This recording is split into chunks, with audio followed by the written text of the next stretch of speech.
예, 2022년 희망의책 대전본부하고 평생학습진흥원에서 진행하는 마지막 북토크 시작하겠습니다.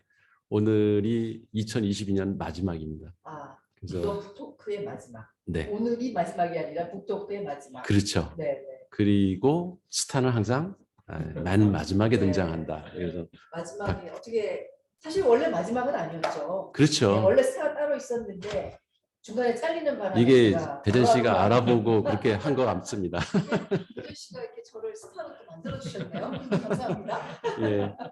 오늘 책은요, 기후 미식이고요. 우리가 먹는 것이 지구의 미래다. 그래서 우리 먹거리에 관한 얘기고, 더 깊이 들어가면은 우리 건강 상식이 얼마나 잘못되어 있는가에 대한 아주 구체적인 얘기들이 나오고, 이 책이 좋은 게 항상 어떤 책을 보면은 그 어떻게 하라고 그 실행 방안에 대해서는 좀 미진하거든요. 그러니까 방향은 알겠는데 그럼 어떻게 해야지 하는 실천 방안이 잘 안 나와 있는데, 이 책은 아예 구체적으로 식단 그리고 매달 먹어야 될 음식까지 아주 자세하게 안내가 돼 있어서 이게 가정에 이렇게 비치해 둘 만한 책이 아닌가. 네. 예. 선생님 전하셨나 봐요? 아닙니다. 아직 제가 통화는 못했는데, 이유철 선생님은 의사시고요. 여기 그 책을 혹시 안 읽은 분들을 위해서 시켜드리면은, 직업 환경의학 전문의이자 생활 습관의학 전문의. 약을 먹어도 혈압이 떨어지지 않거나 오히려 부작용이 생기는 환자들을 치료하기 위해 스스로 채식을 시작하게 되었고, 10년 넘게 자연식물식을 실천하고 있다. 그래서 이분은 의사시고요. 그리고 이제 어떤 대기업의 건강관리 의사로 지금 활동하고 계신 분입니다. 오늘 이 책을 선정하게 된 이유가 있으실 것 같아요. 원래 제가 알고 있기로 박 청장님은 그 부청장님 하실 때도 환경과 기후에 상당히 많은 관심을 갖고 계셨고, 실제 그런 활동을 많이 하셨는데, 뭐 대충은 알 것 같아요. 왜 이 책을 선정했는지. 그래서 그 배경을 좀 설명해 주시고 책 내용도 좀 간단히 소개시켜 주시기 바랍니다. 네. 제가 우리 강시세 교수님이 토크 한번 하자라고 말씀하실 때 딱 나온 책이 바로 즉각 그러니까 책인데요. 사실 부총장 하면서 이제 기후위기 관련한 대응 활동들을 여러 가지를 했는데, 가장 중요한 거는 시민들이 기후위기에 대한 위험성에 대해서는 자각을 하고 계시는데, 실제 그러면 내 실생활에서 어떻게 혁신적으로 바꿔야 되나라는 고민이 있으신 것 같아요. 그래서 플라스틱을 분리배출한다든가, 아니면 물도 조금 절약한다든가, 가능한 대중교통을 이용한다든가, 이런 정도는 생각하시는데, 그것보다 더 중요한 게 의식주잖아요. 그렇죠. 의식주 중에 사실은 식이 가장 중요하죠. 그렇죠. 그래서 요즘 유튜브에서 먹방 이런 게 굉장히 많이 유행하고, 저도 요즘 이제 백수라서 시간이 좀 나오니까 가끔 유튜브 이렇게 채널 찾다가 먹방 나오면 보면 그냥 뭐 한 20-30분 그냥 훅 지나가고, 굉장히 좋아 보이기도 하고 그렇더라고요. 그래서 가장 우리 시민들의 생활에 영향을 많이 미치고, 그리고 또 이게 먹는 거가 사실 건강 문제하고도 굉장히 영향을 미치는데, 이게 먹는 게 나의 건강도 있지만 지구 건강도 지킬 수 있다면 조금 우리가 새롭게 봐야 되지 않을까라는 생각이 들고, 앞서도 말씀하신 것처럼 우리가 알고 있던 저탄고지, 다이어트 할 때 이런 것들이 얼마나 위험한지, 탄수화물을 줄이는 게 맞는 건지, 이런 아주 구체적인 의사 선생님이시니까 데이터를 갖고 말씀하셔서 우리가 함께 읽으면 굉장히 좋겠다. 그러면 오히려 내 건강도 지키면서 그게 또 지구를 지키는 걸로 가져가느냐. 그래서 이 부제가 우리가 먹는 것이 지구의 미래다. 너무 멋지지 않아요? 그렇죠. 그리고 이 책 안에 보면 전기차보다 채식을. 저는 그게 가장 와서 박히더라고요. 제가 그 부청장 할 때 우리 대덕을 채식 특구를 한번 만들어 보면 좋겠다. 3년 정도 걸려서. 그럼 그리고 부산도- 거기 대덕구는 네. 충분히 그런 기반이 돼 있죠. 네, 네. 농업 지역도 있고 충분히. 대덕구가 이제 농업은 열악해요. 5개구 네. 중에 가장 적긴 한데 네. 근데 이제 사람들의 생각이 굉장히 좋으셔서 충분히 가능하고 우선은 우리 공무원들 그 지하에 있는 우리 식당을 네. 일주일에 한 번 채식을 하자 그래서 목요일 나무 먹자 이미 목요일은 실천하셨군요. 채식하는 날 해서 네. 열심히 하고 있었거든요. 그래서 그걸 기반으로 해서 이제 전 주민으로 가자 이런 일을 하고 있었기 때문에 이 책이 오히려 딱 가슴에 더 와닿고 저도 이제 읽으면서 제가 몰랐던 부분들을 좀 많이 알게 된 것 같습니다. 일단 책 소개를 조금 네. 드리면 아니 그 이희철 네. 그 선생님하고는 어떻게 인연이 좀 있으세요?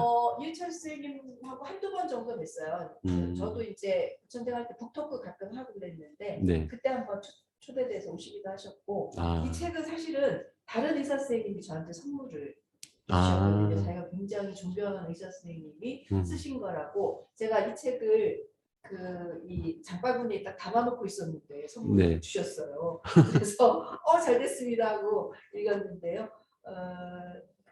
아까 소개해 주신 것처럼 직업환경의학을 전공하신 분들은 되게 사회 문제에 관심이 대체적으로 많으시더라고요. 네. 그리고 우리가 조금 생소한 생활습관의학 전문의고 실제로 당신이 이게 스스로 몸을 갖고 그러니까 실천을 직접 하셨더라고요. 네. 연구하신 거잖아요. 그래서 더 믿음이 가는 것 같습니다. 책도 지금 이게 첫 책이 아니고 그 전에 이제 채식 관련한 책을 네. 여러 번 쓰시기도 하고 함께 쓰기도 하고 그래서 여기 보니까 뭐 채식하는 이유 네. 그리고 서로를 네. 살리는 기후 위기 교육, 비거닝도 참 비거닝 네. 이런 책들도 이미 쓰셨네요. 네. 네. 비거닝도 채식을 온전하게 하시는 분들도 있지만 오늘 채식했다가 내일은 끊고 이러시는 분들 네. 있잖아요. 그럼에도 불구하고 하는 게 좋다. 이런 각각의 경험을 쓰신 거라서 네. 되게 재밌는 책이라서 한번 같이 보시면 좋을 것 같고요. 기후 미식 사실 잘 안 들어오죠. 미식하면 아름다운 음식, 그러니까 맛있는 음식을 먹는 거고 맛있는 음식 우리 강시철 교수님 뭐가 맛있어요? 저는 사고 지르는 사실은 저는 그 어렸을 때부터 네. 여기서 얘기하는 왜 그 동물성 지방, 네. 단백질 이런 거를 별로 선호하지 않았어요. 다행이네요. 네. 그래서 건강하실 것 같아요. 제가 68이거든요. 네. 그 나이에 비해서 근데 왜 젊어 피부가 이렇게 맑으냐 그러는데 가만히 뒤돌아보면 네. 제가 채식하고 과일 이런 거 위주로 이렇게 네. 식사를 하고 네. 그 고기 종류는 그러니까 무슨 회식이 있거나 네. 그럴 때는 어쩔 수 없이 가서 이렇게 먹는 자리 아니면은 제가 찾아가서 먹질 않아요. 그러니까 있으면 먹는 네. 거지 네. 그게 좀 도움이 되지 네. 않았나. 근데 이 책 읽으시니까 이제 고기 먹지 말아야 되겠다 생각 드시죠? 예. 네. 뭐가 제일 맛있는 음식? 고기 좋아하실 것 같은데. 저도 그 시골에서 살았어요. 네. 근데 시골에서 살면 의외로 고기를 많이 먹을 것 같지만 시골은 고기 귀하죠. 해야지 괜찮아요. 네, 맞아요. 장날이나 되나 네. 아니면은 이렇게 큰 잔치 있을 때나 먹지 그 고기 먹기가 되게 어렵거든요. 네, 네. 그래서 어렸을 때는 많이 먹지 못했던 것 같은데 이제 성인이 되니까 이제 여기 이제 도시 생활을 하다 보니까 맞아요. 이제 밥을 먹어도 다 고기가 들어가 있고 요즘은 고기가 예. 싼 음식 중에 하나. 네, 그러니까요. 그래서 오히려 야채나 과일이 더 비싼 음식 중에 하나. 맞습니다. 그래서 회식을 하려고 해도 고기를 안 먹으면 삼겹살. 네. 그러다 보니 이게 어쩔 수 없이 섭취하는 것들이 많아졌지. 네. 이게 좀 선호하진 않지만 그래도 많이 내가 그래서 단백질은 의식하지 않아도 네. 그냥 섭취되는 거라 네. 의식적으로 멀리해야 된다는 얘기를 네. 한번 예전에 그 청장님하고 그 북독할 때 그렇죠. 얘기했었던 게 생각이 나요. 네, 네. 우리 어른들께서 특히 아이들한테 고기 먹어야지 키 큰다고. 그쵸. 성장. 체력도 예, 좋아진다고 이렇게 말씀하셨는데 이 책을 보시면 아, 고기가 개인 체력에도 건강에도 도움이 안 되고 지구에도 도움이 안 되는구나. 네. 그래서 이철 선생님은 안전 채식을 해야 된다. 그렇게 하면 오실가스의 상당 부분을 오히려 채식을 통해서 줄일 수 있다. 그래서 전기차 하지 말자는 얘기가 아니고 네. 전기차 하는 것보다 훨씬 더 효과가 있다. 네. 이 주장을 하시는 거고요. 굉장히 다양한 데이터를 갖고 그러니까요. 실제로 어떻게 변화하고 있고 어떤 부분이 정말 줄여지는지에 대해서 잘 쓰시고 계시고요. 기후미식 지금 이렇게 말씀 아마 들으시면서 대충 이해는 하셨을 것 같은데 우리가 먹는 음식을 통해서 오실가스가 배출이 되잖아요. 식사하는 자체가 문제가 아니라 그 식재료가 생산되는 과정에서 네. 오실가스가 배출되는데 특히 우리가 요즘 좋아하고 많이 즐겨 먹는 삼겹살, 소고기. 예, 네. 닭고기. 닭고기. 일단은 네. 일주일에 한 번씩 닭을 안 먹으면 손이 떨린다고 해서 좀 큰일이에요. 요즘 네. 애들이 다 그렇잖아요. 네. 그래서 그런 그렇죠. 것들이 얼마나 지구 생태계를 파괴하고 그걸 통해서 기후 온난화를 촉발하는지를 잘 이렇게 다양한 데이터를 통해서 얘기를 하고 계십니다. 그래서 탄소를 줄이는 음식을 먹는 것이 가장 중요하고 그 탄소 배출을 줄이는 것보다는 지금은 이제 흡수원을 증가시키는 건데 결국은 지금 축산을 줄이고 네. 축산 때문에 숲도 망가지고 그리고 농경지도 사실은 산성화되고 여러 가지 지금 문제가 많잖아요. 제가 언제 벌써 몇 년 전부터 네. 그런 얘기를 들었는데 그 축산업이 이제 그러니까 각국의 경제 수준이 올라가면서 네. 고기 소비량이 늘어나니까 네. 그 고기 수요를 충족하려고 이제 목장들이 계속 생긴다는 거예요. 네. 특히 이제 남미, 그 브라질, 아르헨티나 이런 지역에 대형 그 목장들이 생기면서 그 목초짓도 키워야 되고 네. 그러면서 숲을 다 그냥 깔아 뭉개는 그런 일들이 벌어지면서 최소 1년에 우리나라 여의도 면적의 뭐 10배 이상 되는 그 숲이 사라지고 있다. 이런 얘기를 몇 년 전에도 들은 적은 있어요. 내용들이 이 속에 네. 잘 나와 있습니다. 사실은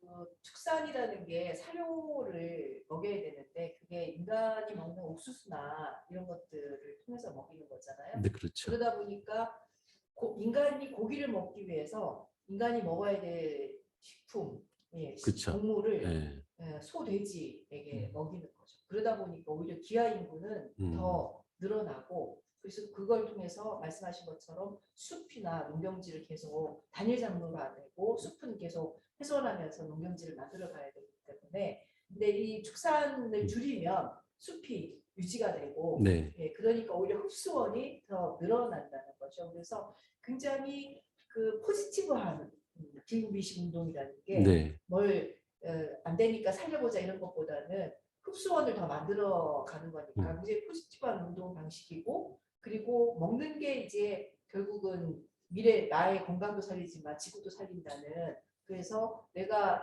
나의 식습관을 조금 바꿈으로 해서 대단한 일을 하고 있다는 자긍심도 좀 가질 수 있는 그런 내용인 것 같고요. 네. 실제 구성은 기후위기에 그러니까 내부 3으로 지금 구성이 되어 있는 이 책은 그래서 생존을 위협할 미래가 다가온다라는 것은 기후위기가 어떤 방식으로 지금 드러나는지 지금 기후위기 3종 세트가 있잖아요. 폭염, 폭설, 그리고 홍수. 이 세 개가 이제 기후위기 이미 그거는 우리가 체험하고 있죠. 네. 그래서 그 내용들이 잘 기술이 되어 있고요. 근데 이게 먹는 거랑 어떻게 연관이 되나 이렇게 생각하실 텐데 2부에서 음식으로 지구를 구한다 해서 동식물 식품의 생산 과정에서 발생하는 다양한 환경 문제. 그래서 우리가 지금 축산 얘기했는데 사실은 고기 어패류도 저희가 이게 다량의 포획 이런 것들 고래가 사실 먹이사슬로 보면 최상층인데 고래가 탄소 흡수원의 1위라는 거예요. 그거는 저 처음 알았어요. 네, 이렇게 나와 있죠. 그래서 저도 바닷가 탄소 흡수를 어떻게 하나 했더니 그게 이제 심해로 우레가 자체가 이제 심해로 이렇게 내려가면서 그러니까 막아주는 거죠. 딱 끌어안아주는 네. 거죠. 탄소가 밖으로 나가지 않도록 하는. 그래서 그런 얘기가 저는 되게 읽으면서 그리고 그 통념 중에 하나가 네. 우리가 그 육고기는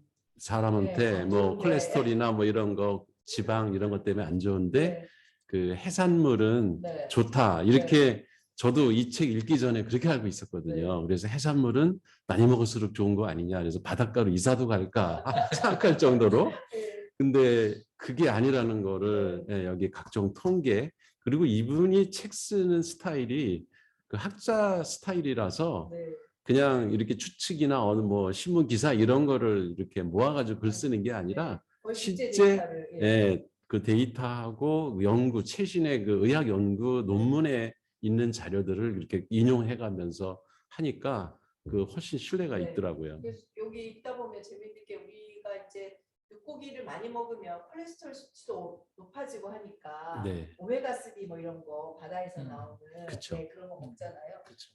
근데 그게 결국은 또 바다 생태계를 파괴하는. 맞아요. 그래서 오히려 육고기를 줄이면 되거나 안 먹으면 네. 그 바다 생태계도 온전할 텐데 그게 이제 먹이사슬로 계속 얽혀 있는 이런 내용들이 나오면서 아 그렇구나 네. 라는 자각을 할 수 있고요. 또 재밌는 게 이 3부에 인류의 멸종에 저항하는 영양학, 예. 그러니까 멸종 영양학이라고 하죠. 그래서 그 동물성 단백질이 어떻게 안 좋은지에 대해서 자세히 기술이 되어 있고요. 특히 이게 독일하고 덴마크의 사례를 통해서 예. 그 전쟁 시기에 독일은 단백질 제공을 위해서 독일 주민들이 정말 평범한 시민들이 얼마나 많이 네. 아사했는지가 드러났고 오히려 덴마크는 통밀 이런 것들을 통해서 단백질 섭취를 하는 식물성 단백질. 식량 예. 정책으로 해서 아사 인구가 오히려 그 오목한 시기에 더 줄어든 네. 그런 데이터들도 나와 있고 저는 그 부분 읽으면서 네. 요즘에 월드컵에서 독일이 진 게 아직도 그 사람들은 체력을 키우기 위해서 육고기를 많이 먹여서 그런 게 아닌가. 요새 독일 축구가 자꾸 이렇게 가라앉고 있잖아요. 네. 근데 그 전쟁 이전에 그 병사들에게 네. 그 육고기를 많이 먹이면은 병력이 뭐 더 세진다라는 네. 통념 때문에 네. 그 잘못된 인식으로 그 일반인들의 식량까지도 다 군대로다가 그렇죠. 예, 흡수가 되고 하는. 그러니까 육고기를 키우는 건 축산을 하려면 아까도 말씀드린 것처럼 사료, 이게 사료가 다 인간이 먹는 곡물들이란 말이에요. 그렇죠. 그러니까 인간 안 먹이고 이게 소돼지에게 먹으니까 상대적으로 식량이 없는 인간들이 그리고 그 아주 정확한 비중을 제가 비율을 모르겠는데 그러니까 예를 들어서 우리가 옥수수나 통밀이나 이런 식품을 통해서 그 영양을 흡수할 때 예를 들어서 그걸 100이라고 치면은 네. 필요한 그 음식의 양이 고기를 이제 소나 돼지한테 그 저기 채소나 뭐 곡물을 먹여서 그걸 키워가지고 그 고기를 통해서 우리가 영양을 흡수하면은 그 소비량이 2배, 3배가 뜬다. 네. 그러면 비효율적인 거죠. 네. 직접 우리가 곡식을 먹으면 충분히 100을 흡수할 수 있는데 고기를 통해서 먹기 때문에 소는 그 100을 생산하려면 한 200 정도의 그 곡물을 그 소비해야지 가능하다. 이런 얘기를 들은 적이 있거든요.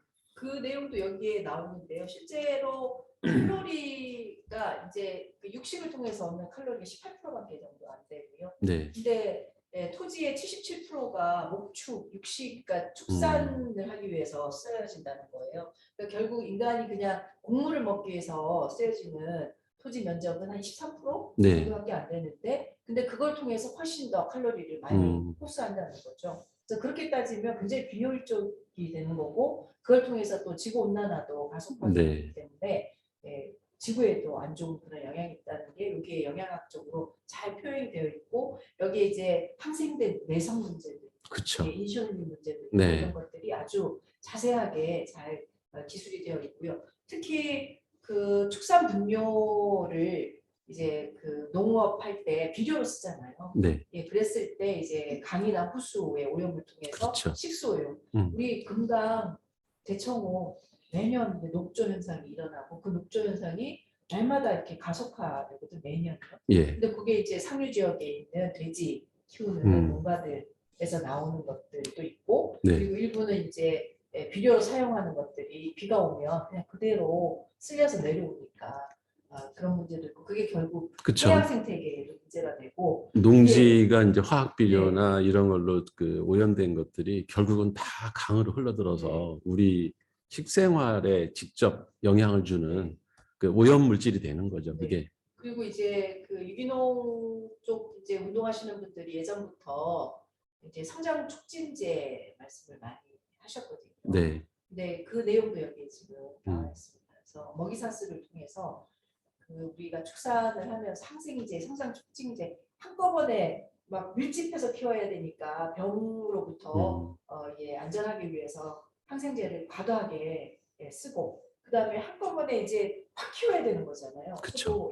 그래서 그렇게 하다 보니까 성장 촉진제를 쓰게 되고, 그게 이제 먹이사슬을 통해서 인간에게 오니까 이제 키는 크는데 네. 실제로 건강 문제는 더 나빠지고, 키가 크면서 오히려 암 발생률이 더 높아졌다는 데이터도 지금 나와 있고요. 특히 여성의 경우는 초경이 빨리 진행이 되면서 오히려 여성 건강을 더 해치게 되는 유방암이나 다른 암으로 연결이 되는 부분들, 이런 내용들도 지금 나와 있습니다. 그 부분도 저는 좀 충격적이었어요. 네, 그렇죠. 그러니까 왜 우리 평균 그 신장이 뭐 한 20년, 30년 간격으로 거의 막 1cm 이상씩 계속 커지고 있다.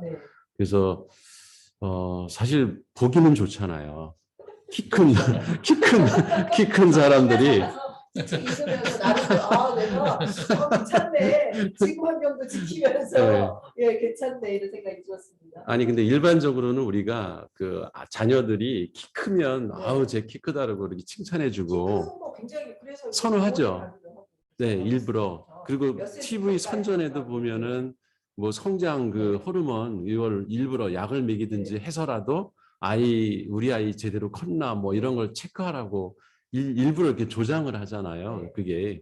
근데 그게 오히려 키 큰 사람들이 그 암 발생률도 높고 그런 질병에 걸릴 확률도 높다. 이런 통계들이 여기 나와 있는 걸 보고. 보니까 2019년 한국인 2,280만 명을 대상으로 해서 한 연구인데요. 키가 5cm 클 때마다 평균 9% 모든 부위에서 암 발생이 증가합니다. 그러니까요. 이거는 이제 연구기관에서 연구를 한 거고, 저는 이 말이 굉장히 가슴이 오기도 하고 가슴이 아프기도 하고 그러는데, 체중을 빨리 증가하게 만들고 성장을 촉진하는 동물성 단백질을 질이 높다고 규정하는 건 인간을 공장식 축산의 가축과 비슷하게 바라보는 거다. 이런 표현을 하셨더라고요.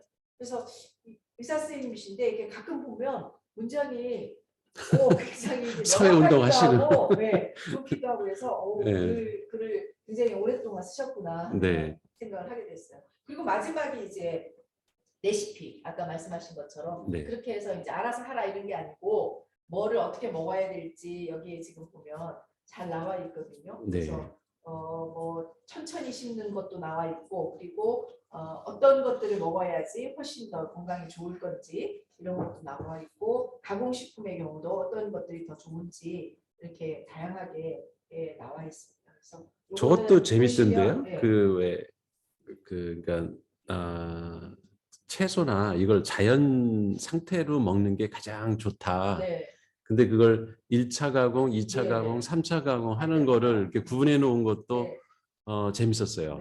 여기 보면 자연 상태 식물성 식품, 경미한 가공, 고도 가공, 경미한 가공도 1단계 가공식품, 2단계 가공식품, 고도 가공도 고도 가공식품, 초고도 가공식품 이렇게 해서. 사과도 예를 들는데 보니까 사과를 그냥 껍질째 그 먹으면은 그게 자연 상태로 먹는 거고, 그럼 이제 껍질을 까면 벌써 1차 가공이 되고, 그 썰어가지고 뭐 이렇게 주스에다가 믹서에다가 갈아 먹으면 벌써 2차 가공이 되고, 그 삶아가지고 잼을 해 먹으면은 3차 가공이 된다. 그런 생각을 해본 적이 없거든요. 그래서 자세하게 뭐 자연 식물성 식사 방법, 잘 씹기, 그리고 충분히 먹기. 그러니까 우리가 뭐 탄수화물을 먹지 말아야지 살이 안 찐다 뭐 이런 얘기. 그 다 네. 그 주변 사람들 네, 많이 네. 예, 실천하고 근데, 있죠. 예, 근데 여기 보면 그렇지 않다는 거잖아요. 대신 이제 통물 통밀이나 예, 곡식들을 통보리, 많이, 통밀 그런 그리고 것들을 많이 현미. 껍질째 그리고 먹는 게 굉장히 중요하다고 네. 이야기를 하고 있거든요. 그래서 우리 식단 조합도 나와 있고요. 외식을 이거 저는 너무 감동이었어요. 사실은. 어떤 거요? 외식 추천 메뉴. 네, 여기 보면 근데 제가 좋아하는 게 너무 많더라고요. 저는 사실은 마르게리타 피자를 좋아하는데 그거 먹지 말고 마리나리 피자를 먹으라고 다르더라고. 이런 것들이 나와 있는데 사실 지금 생활 방식이 외식을 안 할 수가 없잖아요. 근데 그렇죠. 외식을 할 때도 가능하면 이런 자연식에 것들을 먹는 가깝게. 것이, 훨씬 낫다고 이렇게 추천이 딱 돼 있으니까 굉장히 좋더라고요. 그래서 이 책을 읽어보시면 우리가 먹는 거를 통해서 정말 지구 온난화에 얼마나 큰 영향을 미치고 있는지가 잘 드러나 있고 네. 그게 지구 생태계에 어떤 영향을 미치는지도 아주 잘 드러나 있고 이제 3부에서는 그게 우리들의 건강, 인간들의 건강 문제 네. 그리고 우리가 그 소위 상식으로 알고 있는 건강에 대한 좌표들이 있잖아요. 그런 것들이 잘못 찍혀 있다. 그 좌표를 다시 설정을 해야 된다. 이 내용도 나와 있고 그리고 레시피도 나와 있으니까 책이 그리고 저는 제일 마음에 드는 게 작잖아요.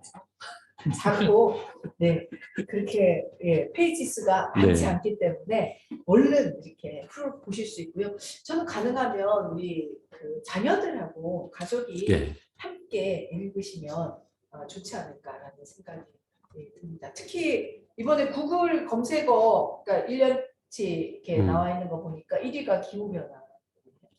네 그리고 뉴스하고 사회 검색어의 1위도 기후변화로 나와 있더라고요. 네. 그러니까 그러니까 이제 관심들은 많다는 거죠, 일단. 이렇게 나와 있는데 그러면 내년 2023년에 내가 기후 변화에 조금 대응하기 위해서 뭘 해야 될지 네. 뭐 담배 끊고 이런 것도 중요하고 영어 공부하고 이런 것도 중요하지만 사실 우리의 단 하나밖에 없는 지구가 망가지면 우리 삶이 송두리째 뽑히기 때문에 한번 이 책을 보시면서 내년에 요거는 바꾸자. 특히 음식 부분에서 우리 집에서 이런 걸 고기 즐겨 먹었는데 그러니까 저는 지금 당장 끊으라고 사실은 이유찬 선생님 말씀하시는 거고 저도 그렇게 말씀드리고 싶지만 그게 쉬운 문제는 아니잖아요. 그렇죠. 근데 비거닝에서도 그 얘기가 나오는데 뭐 최소한 그러면 일주일에 한 번은 고기를 전혀 안 먹는 걸 한번 시행해 본다든가 이런 방식으로 점진적으로 해가는 것도 저는 도움이 될 거라고 생각하거든요. 네. 그런 것들을 연말에 가족이 오손도손 앉아서 아니면 친구들 마음 맞는 친구분들 오손도손 앉아서 그리고 요즘은 회사에서 연말 송년회 이런 거 할 때 네. 부어라 마셔라 잘 안 하고 이렇게 좀 따뜻한 이야기를 나누는 이런 것도 하잖아요. 그렇죠. 그래서 내년에 우리 팀에서 기후위기에 대응하기 위해서 뭐 하나 좀 실천해볼까 하면서 한번 읽으시면서 네. 같이 조금 설정을 하셔도 좋을 것 같습니다. 그리고 뭐 그러니까 기후 미식 그 식당이 좀 등장하면 어떨까 하는 생각도 해봤어요. 예전에도 채식 식당이 있었거든요. 채식 정말 전문으로 하는 식당이 네. 있었는데 근데 이제 다시 좀 생겨야 되지 않을까 싶고 저는 제가 이제 대덕을 채식 특구로 해야 되겠다고 하면서 구상한 게 뭐였냐면 그렇다고 새로운 식당을 다 만들자. 근데 대덕구에 정말 채식 식당이 하나 있어요. 청주. 있어요? 괜찮아요. 가시면 우리 다음에 한번 거기 가시죠. 예. 가보셨어요? 아니요. 아니 뭐 그런 데 가서 북독해도 재밌을 것 같아요. 거기 한번 가보시면 좋을 것 같고 예. 새로운 식당을 만드는 것도 중요한 식당이 사실 포화 상태잖아요. 예. 그래서 저는 식당을 잘 설득해서 일주일에 한 번은 채식으로 완전히. 그러니까 저희가 이제 목요일 날 직원들하고 했으니까 목요일은 매주 목요일은 대덕구에 있는 아니면 뭐 다른 지역이라도 우리 식당은 다 채식으로 한다. 된장찌개 이런 걸로 하고 뭐 그 하루만 좀 바꿔보는 것도 중요하고요. 그리고 그 음식점에 요즘 채식 하시는 분들이 꽤 많이 늘었어요. 네, 그러면 음식점에 이 식당 중에 메뉴 중에 채식 메뉴를 하나 정도는 네. 하나 두 개 정도는 넣는 거를 해본다든가 해서 기존의 식당이 그렇게 조금 변화하는 거를 좀 하고 점차 늘려가는 네. 방향으로. 그래서 이게 이제 대전시에서 하는 거니까 대전시가 사실 그런 부분에 대해서 조금 지원하는 방식도 네. 고려하면 앞서가는 시가 되지 않을까 이런 생각이 그리고 이제 들었습니다. 학교의 구내식당 네. 이런데 그리고 뭐 기업이나 공공기관 이런데도 왜 식당에서 요즘은 점심들을 많이 네, 먹잖아요. 네. 그러면 요즘은 근데 채식 식당 해요. 예, 그런 데서 식단을 네. 아예 특정 일에는 그 채식으로 하는 네. 그런 것들을 이렇게 캠페인 비슷하게 벌여나가는 네. 것도 필요할 것 같아요. 선택권을 주기도 하고 아니면 이제 일주일에 하루 정도는 아예 네. 메뉴 자체를 그렇게 바꿔내는 것도 하고 제가 있을 때 이제 그 대덕구는 기업들이 꽤 많잖아요. 네. 기업들이랑 MOU해서 일주일에 한 번 정도 채식당 바꾸는 것도 하고 했는데 네. 이제 지금은 이제 점검이 안 되니까 어떤지 모르겠습니다. 그렇게 해서 사실 공공급식이 좀 바꿔가면 굉장히 좋을 것 같고요. 그 청소년들 중에도 그런 거 요구하는 친구들이 있거든요. 그러니까 이 채식 메뉴를 네. 선택할 수 있는 권리를 달라. 무조건 이렇게 주는 대로 먹어야 되는 거잖아요. 그쵸. 그래서 그런 것들을 좀 요구하고 대전시 교육청도 그렇게 해서 조금 지원하는 방식으로 가고 하면 조금씩 바꿔지지 않을까 하는 생각이 그리고 여기에 우리 잘못된 그 식생활 네. 습관 중에 이 저탄소 그 탄수화물을 줄이고 네. 그 단백질을 늘려야 된다. 이거 얘기를 조금 더 좀 자세히 했으면 좋겠어요. 네. 왜냐면 제 주변에도 그런 네. 사람들이 많아가지고 네. 탄수화물이 왜 당이 된다. 그래서 네. 이제 당뇨가 이제 그 환자들이 환자 거죠. 그런 분들이 네. 특히 그런 식단을 네. 채택하거든요. 네. 근데 이 책에는 그게 오히려 역효과를 네. 가져온다라고 하는 부분이 네. 저도 이 책 읽기 전에는 전혀 몰랐던 내용이라 네. 이 부분은 좀 강조를 해서 얘기해주고 싶어요. 네. 여기 보면 이제 단백질 집착이 재앙을 부른다라고 102쪽 네. 보면 나와 있고 여기에 1차 세계대전 때 단백질 논쟁이 나와 있어요. 독일의 대표 식이요법 학자인 카를 폰 포이트라는 분이 단백질을 굉장히 주장을 했고 권장 단백질량은 56g이라고 했어요. 너무 과하게 네. 거죠. 그렇게 하니까 그 고기만이 하루에 네, 56g을 네. 먹어야 된다. 네. 그 고기만 그러니까 70kg의 성인에게 권장되는 단백질량이 56g이라고. 네. 그러니까 나중에 이제 좀 바뀌긴 했죠. 그래서 독일 영양학계에서는 고기만이 고기를 만든다. 사실은 단백질은 고기에서만 나오는 건 아니잖아요. 그쵸. 두부 이런 데서, 네. 콩 이런 데서도 나오고 곡물에서도 나오고. 곡물 그 껍질에도 네. 있다고 해. 네. 근데 이런 주장을 하면서 육류를 굉장히 강화하는. 특히 이제 전쟁 중에는 군인들이 잘 먹어야지 되니까 네. 군인들에게 하루에 군인과 육체 노동을 하는 남성들에게 동물성 단백질이 우선적으로 배급되도록 했고 그래서 1914년에는 매일 신선육 375g과 가공육 200g을 배급을 했고요. 근데 전쟁이 이제 오래되다 보니까 이게 어려워지니까 이제 2년 후인 1916년에 양이 조금 줄긴 했어요. 신선육 250g하고 가공육 150g을 배급을 했는데 이 배급을 하는 과정에서 앞서 말씀드린 것처럼 이 고기를 키우려면 사료가 들어가야 되고 그쵸. 그 사료는 다 인간이 먹는 곡물들이잖아요. 네. 그러다 보니까 이게 전쟁 전에는 다 수입을 했는데 이게 전쟁이 나면서 영국이 이제 수입 물품 다 잘라버렸어요. 네. 국내로 들어가는 걸. 그러니까 자국에 있는 곡물들을 쓸 수밖에 없는 거잖아요. 그럼 일반인들이 그래서, 먹을 게 없어지는 거죠. 인간인들이 식량 위기로 인해서 인간이 40만에서 70만이 기아와 질병으로 사망했을 것으로 추정을.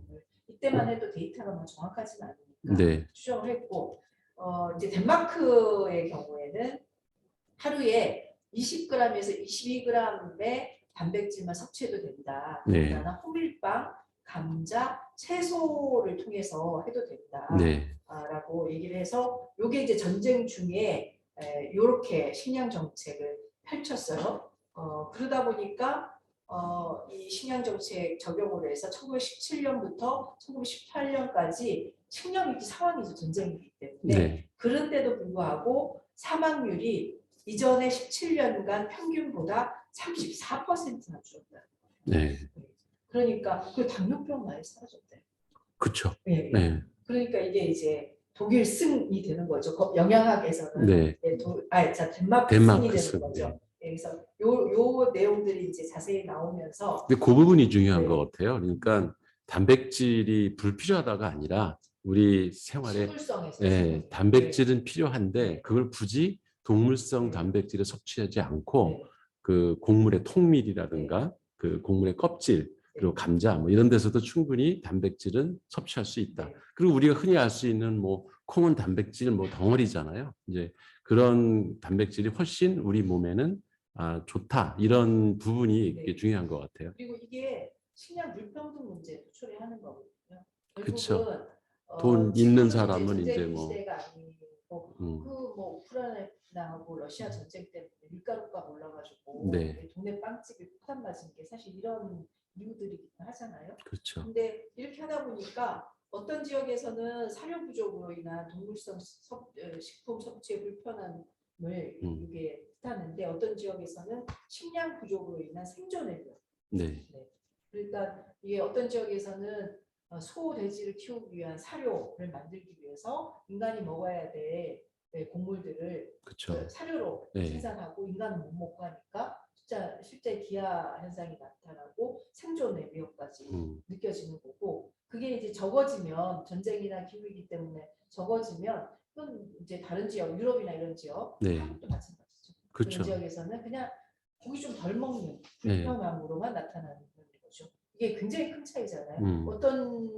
그러니까 죽고 사는 문제잖아요. 어떤 지역에서는. 죽고 사는 문제. 어떤 시민들은 그냥 기호의 문제. 네. 내가 고기 조금 더 먹고 싶은데 덜 먹게 되는 그런 문제로 드러나니까 이것만큼 불편한 문제가 그렇죠. 없는 거죠. 그래서 그 아까 말씀하신 저탄수화물 다이어트가 얼마나 그 문제가 있는지 이거는 이은철 선생님이 직접 치료한 네. 환자 얘기인데요.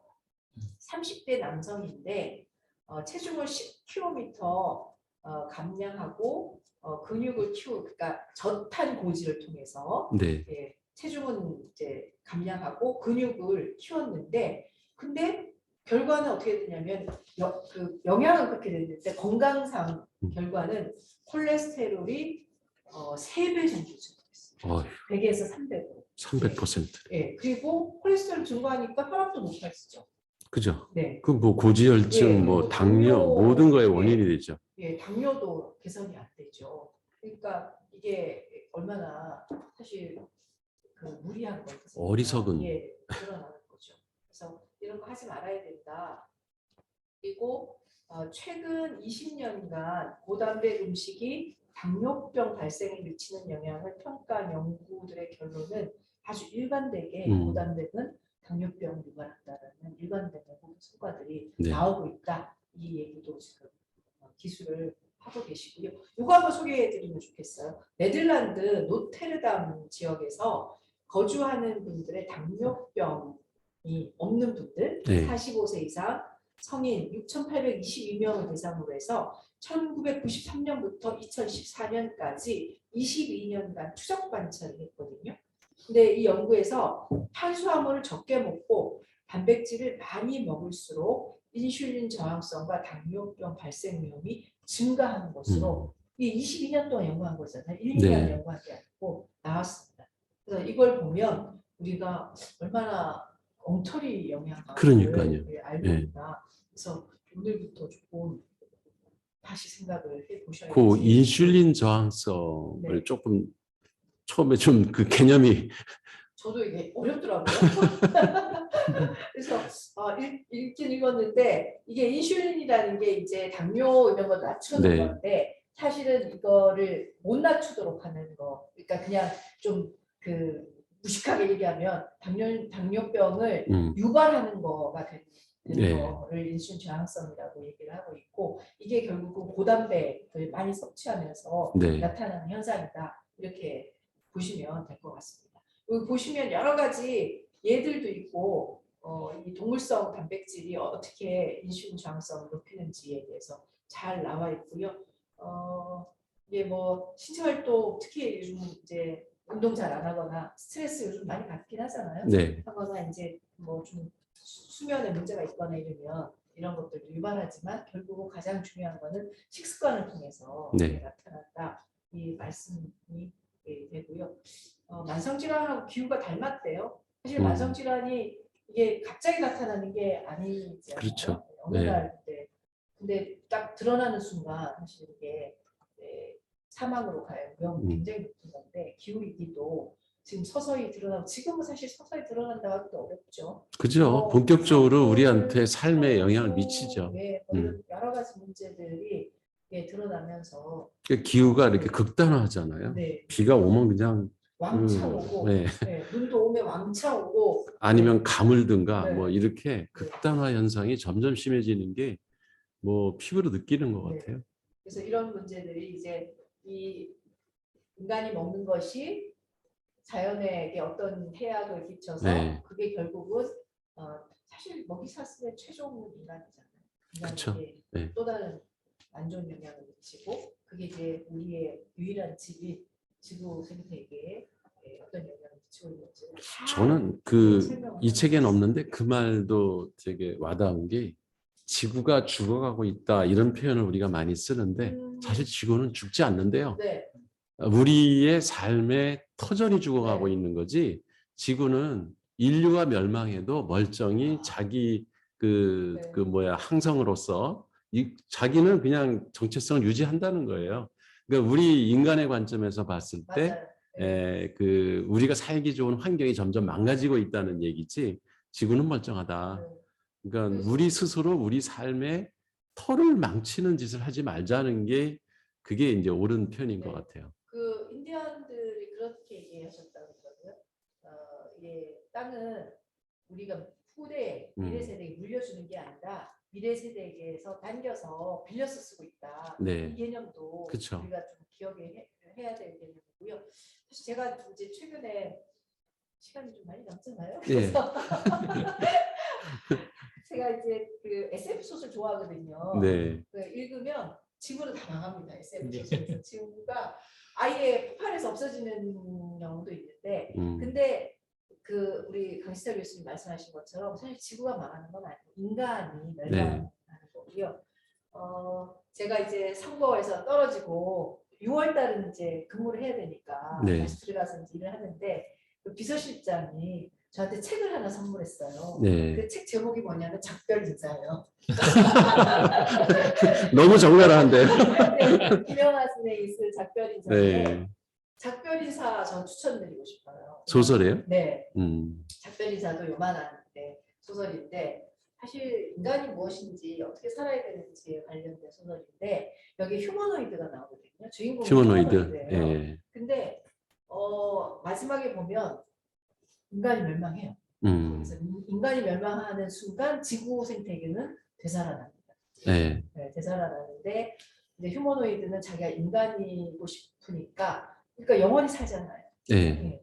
그 스스로 이제 죽음을 선택해요. 이게 재미있는 소설인데요. 지구를 다시 한번 돌아보는 수도 있고, 그러니까 나의 삶, 내가 무엇인가를 돌아볼 수 있는 재미있는 소설이라서 같이 좀 추천을 작별 인사. 드리고 싶어요. 그래서 그 비서실장이 저의 작별한다고 하면서 지금 작별 인사라는 소설도 보면 결국은 인간이 망하지 지구는 뭐 행성 충돌이 일어나서 나중에 지구가 어떻게 될 수는 있겠죠. 과학적으로 보면 이런 시나리오들이 있잖아요. 근데 결국은 인간이 지구를 완전히 망하게 하지는 못하고 그 사이에 어쨌든 인간이 망하고 사실 지구 입장에서 보면 좀 굉장히 격한 표현이긴 하지만 인간이 앙덩어리나 마찬가지잖아요. 그러니까 암이 제거되면 지구는 살아나는 거죠. 우리가 그렇게 멀리 갈 필요도 없고 실제 코로나가 극심했던 2020년, 2021년을 보면 그때 인간 활동이 거의 멈추는 거잖아요. 네.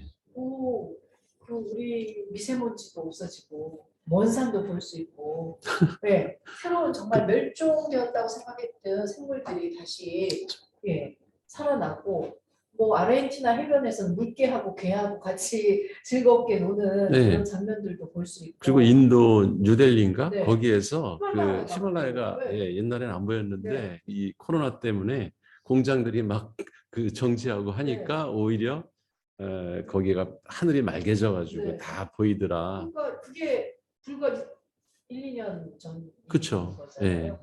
그래서 제가 사실 그 정치하기 전에 오랫동안 환경운동을 하면서 그때도 기후위기 관련한 여러 가지 대응 활동을 했거든요. 근데 하면서도 조금 이제 이게 부정적이었어요. 이러다가 인간이 망하겠구나, 안 되겠구나 이런 생각을 했었는데. 청장님이 녹색연합 예. 활동하셨죠? 네. 네. 근데 그 코로나 겪으면서 그 현상을 목도하면서 인간이 자각하면 정말 제대로 깨달으면 우리가 기후위기에 정말 적극적으로 우리가 대응을 할 수가 있겠구나라고 다시 느꼈는데 지금 또 조금 심란해졌어요. 정부가 바뀌면서 2030, 2050 탄소 중립 가는 과정에서 지금 여러 가지 해야 될 일들이 있는데 그게 좀 제대로 진행이 거꾸로 가죠 지금. 역행하고 있는 얼마 게. 전에 이제 그 기후 변화 다자간 당사국 총회 했잖아요. 이집트에서 했는데 거기서 최초로 이제 기후 위기로 인해서 사실은 망해가는 나라들이 지금 있어요. 그러니까 해수면 상승으로 그렇죠. 가라앉는 나라들이 있고 그래서 이제 보험을 들어서 이거를 뭐 이주를 시키든 뭘 하든 해야 되니까 하자고 손실 비용을 처음으로 이제 했는데 우리나라가 얼마 낸다고 한지 아세요? 그 2023년부터 매년 12억씩 3년 동안 해서 36억이에요. 36억이면 누가 그 표현을 썼던데 서울에 좀 괜찮은 아파트 건물 한 대. 값이에요. 그렇죠. 근데 지금 우리나라는 그 이산화탄소 배출 10위국가거든요. 지구온난화에 가장 기여하는 나라인데 겨우 아파트 한 채 값에 기금을 내겠다고 지금 하는 그 거다. 남태평양의 어떤 국가는 아예 이게 사라지고 있다. 그런 나라들이 근데 거기뿐만 아니라 여러 섬나라들은 지금 미두고 근데 실제 여기 지금 보니까 우리나라도 2030이든 이대로 가면 2030년 되면 대한민국 국토의 5%가 물에 잠긴대요. 구체적인 지역도 나왔어요. 이게 해수면 상승 때문에 그런 거죠. 경기도, 인천, 서울, 전북, 충남 순으로 지금 피해 인구가 많아지는데 인천공항 잠기면 어떡하죠? 인천공항, 인천항, 부산항, 평택항, 인천복합화력발전소, 서인천복합화력발전소, 신인천복합화력발전소, 인천 LNG 복합발전소, 당진화력발전소, 한빛 원자력발전소 이게 다 해수면 밑으로 내려간다. 시와 반월공단, 현대제철 당진공장, 송도국제도시 만들면 뭐합니까 이게 국제도시? 그러니까. 청라국제도시 지금 뭐 난리잖아요 이것 때문에. 근데 이게 다 이제 해수면 상승으로 물에 잠긴다는 거예요. 근데 이게 물에 잠기는 것만 문제가 되는 게 아니에요. 화력발전소가 있죠. 원자력발전소도 있죠. 이렇게 되면 다른 또 제2, 제3의 그렇죠. 특히 원자력 발전소는 근데 이 재밌는 게요. 여기 선생님이 25쪽에 이렇게 보시면 우리나라 이게 이제 클라이메이트 센트럴이라는 이게 민간 아마 기구인가 봐요. 해수면 상승 지도를 이렇게 그 데이터를 통해서 만드는데 우리나라가 구글 지도를 통해서 보려고 하면 안 된다. 누군가가 막아놨다는 거죠. 그래서 여기에 구글 지도를 안 통하고 볼 수 있는 방법을 25쪽에 이렇게 기술을 해놓으셨어요. www.climatecentral.org. 근데 이렇게 들어가면 너무 정보가 방대해서 정보를 얻기가 어려우니까 여기 보면 밑에 코스탈 리스크 스크리닝 툴이라는 페이지를 통해서 네. 검색을 할 수도 있고 픽처린 아월 퓨처라는 페이지에 접속해서 할 수도 있고 이렇게 나와 있어요. 그래서 네. 한번 내가 사는 지역이 정말 그렇게 돼 있는지 인천에서 이거 해야 될 것 같아. 인천은 웬만하면 지금 잠기는 것 같은데. 그러니까 바닷가는 대부분 좀 다 취약한 거죠. 그렇죠. 네. 네.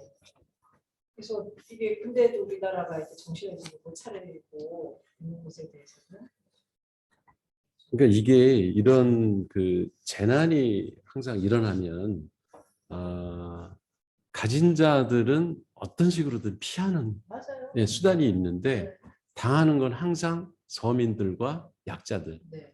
그러니까 바닷가에서도 잘 사는 사람은 높은 빌딩에 살 것이고 네. 그야말로 옛날 어민들 네. 이런 사람들은 그냥 속절없이 그냥 당하는 네. 이런 게 참 안타까운 거죠.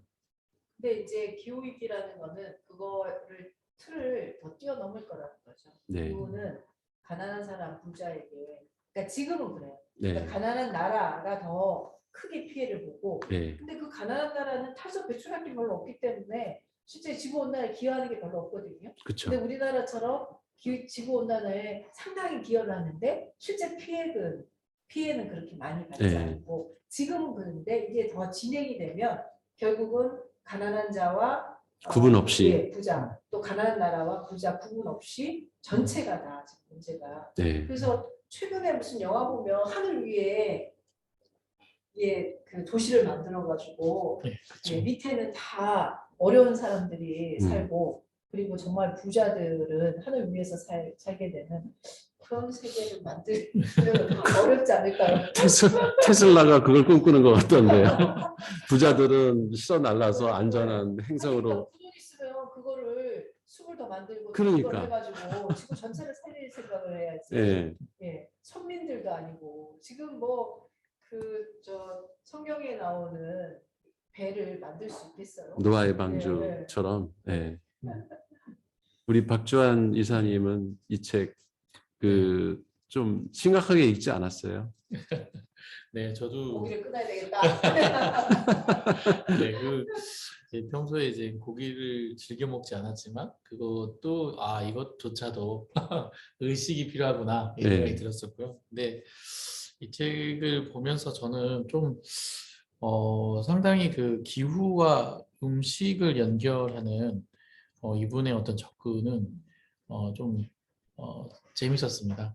재밌었지만 대부분은 기후와 탄소 그래서 지금 공장이나 이런 산업과 연결을 해서 우리가 탄소를 줄이기 위해서 뭐 이런 걸 해야 한다. 그러면서 대부분의 이제 이쪽보다는 그 공장 쪽이 많이 있었죠. 네. 네. 근데 기후라고 하는 우리 일상생활에 위식이라고 하는 먹는 것이라고 하는 일상생활의 것들을 어떤 심각성들을 얘기하고 그래서 재밌게 봤습니다.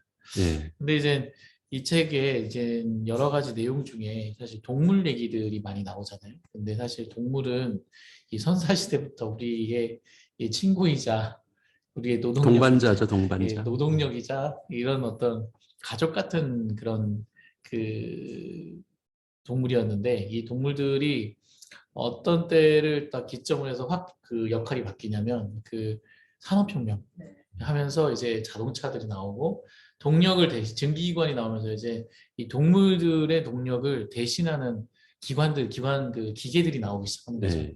그러면서 이제 동물들이 그 처음에는 이게 귀중한 동력인데 이걸 어떻게 잡아먹어요?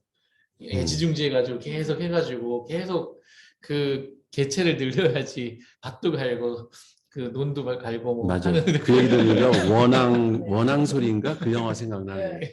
어떻게 기르는 내 가족을 잡아먹고 말이 안 되는 거죠. 예, 그렇죠. 우리 인간이 그랬었다는 거죠. 네. 근데 이 산업혁명하면서 얘가 대상화되고 이 대상화됐기 때문에 이제 그 곡물 자원의 하나, 이거 식량 자원의 하나의 유형이 되고 그 식량 자원으로서 이제 그 사람들이 영향학에서 이제 이것을 사용하기 시작하니까 이제 그 중에 하나가 된 거죠. 네. 그러니까 사실 이거는 그 인간이 어쨌든 이 동물을 먹고 싶어서 먹는다라기보다는 그 인류가 어쨌든 이 기계의 발명에 의해서 그렇게 그 밀린 거죠. 밀려 이게 뭐라고 해야 되나 이렇게 그냥 그냥 뭐 철학에서는 그냥 객체화, 네. 타자화, 뭐 예, 대상화 타자화, 이런 식이 돼버린 예, 거죠. 된 거죠. 예. 그러니까 우리라는 개념에서 벗어나서 네. 제3자가 된 거지. 쟤들은 내가 음. 파괴해도 되고 뭐 없애도 되고 네. 내 이용물이지 네. 우리와 같은 그 존재의 범위에 속하지 않는다라는 식으로 다 생각을 예, 사실 이제 하게 된 거죠.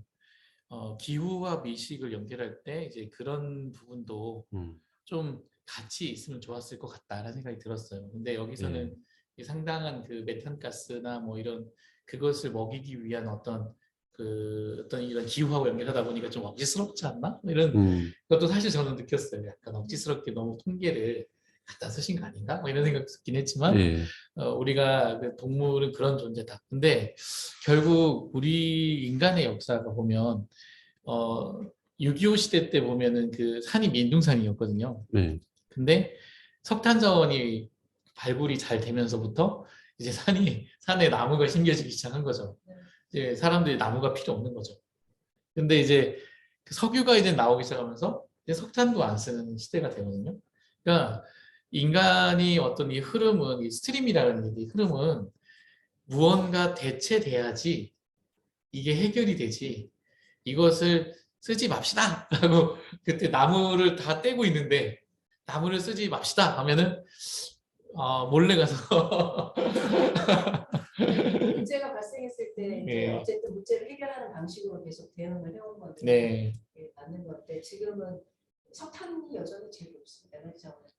네. 가장 높고 석탄, 석유를 쓰므로 해서 이제 탄소가 배출되고 그게 지구 온난화를 유발하고 그 지구가 뜨거워지면서 여러 가지 문제가 발생하기 때문에 그렇죠. 재생 가능한 에너지원을 전환하자라는 게 그렇죠. 그리고 근데 이제 이휘철 선생님은 그것도 굉장히 중요하지만 에너지원을 바꾸는 것도 굉장히 중요하지만 우리가 먹는 음식, 일상적으로 먹는 음식을 바꾸는 것이 훨씬 더 그렇죠. 효과적이다. 네, 그래서 저는 좀 다른 대안이 네. 필요하지 않았나.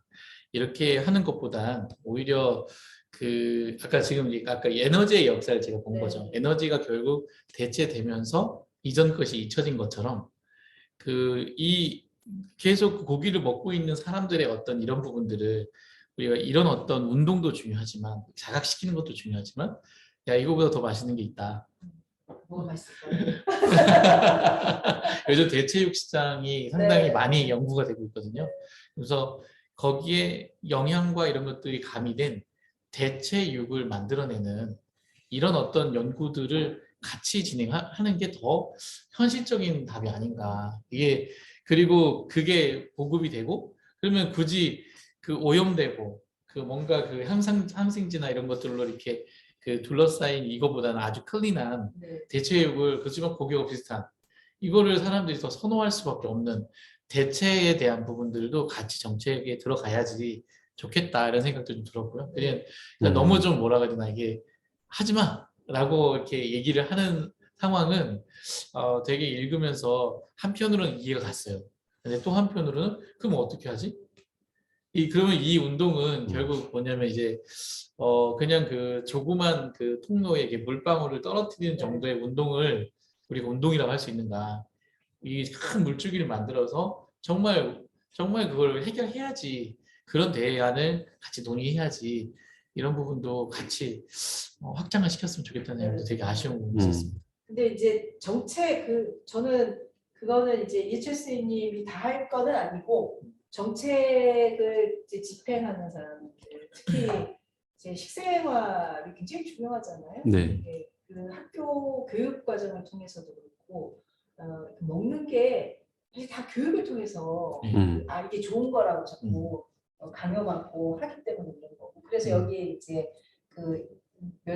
인류를 절멸시키는 영양학을 바꿔야 된다 이 얘기도 나온 거고 이제 과학이라는 것은 끊임없이 바뀌는 것 같아요. 새로운 데이터가 나오고 근데 이제 그 과학 저는 이제 이 부분에서 과학의 중립성은 없다. 그러니까 이게 과학도 자본이랑 다 연관이 되어 있다 보니까 그렇죠. 데이터는 수만 가지 데이터가 나오는데 근데 자본이랑 연결되어 있는 데이터가 우선적으로 쓰니까 지금 제가 몇 가지 말씀드린 데이터가 갑자기 나온 데이터가 아니고 오랫동안 계속 연결해왔던 데이터잖아요. 근데 우리가 이런 데이터도 있었어? 네. 이런 것처럼 그래서 그런 부분은 이제 정책이나 이런 것들을 통해서 좀 더 드러내야지 되지 않을까라는 생각이 그 말씀. 그리고 저는 좀 그래서 이런 부분에 관련돼서 저도 이렇게 좀 한번 뒤져봤어요. 네.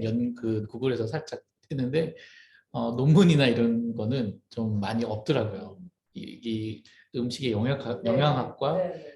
영양학이 너무 그 동물적으로 이렇게 돼서 기후와 연결된다. 아니면 그것들이 이런 어떤 낸다에 대한 연구는 많지는 않더라고요. 이제 최근에 예. 나오신 아마 이게 첫 책은 아니겠지만 네. 예, 초기 단위에 그렇죠. 예, 1세대가 되지 않을까 그러니까- 생각이 들어요. 그러니까 사실 음. 이 책이 시중에 나왔을 때는 상당히 그 기존에 이제 그 이미 그 아까 과학에 따른 영양학에 골고루 영향을 하는 그런 어떤 사람들에게 엄청나게 네, 그 비판을 받았을 것 같아요.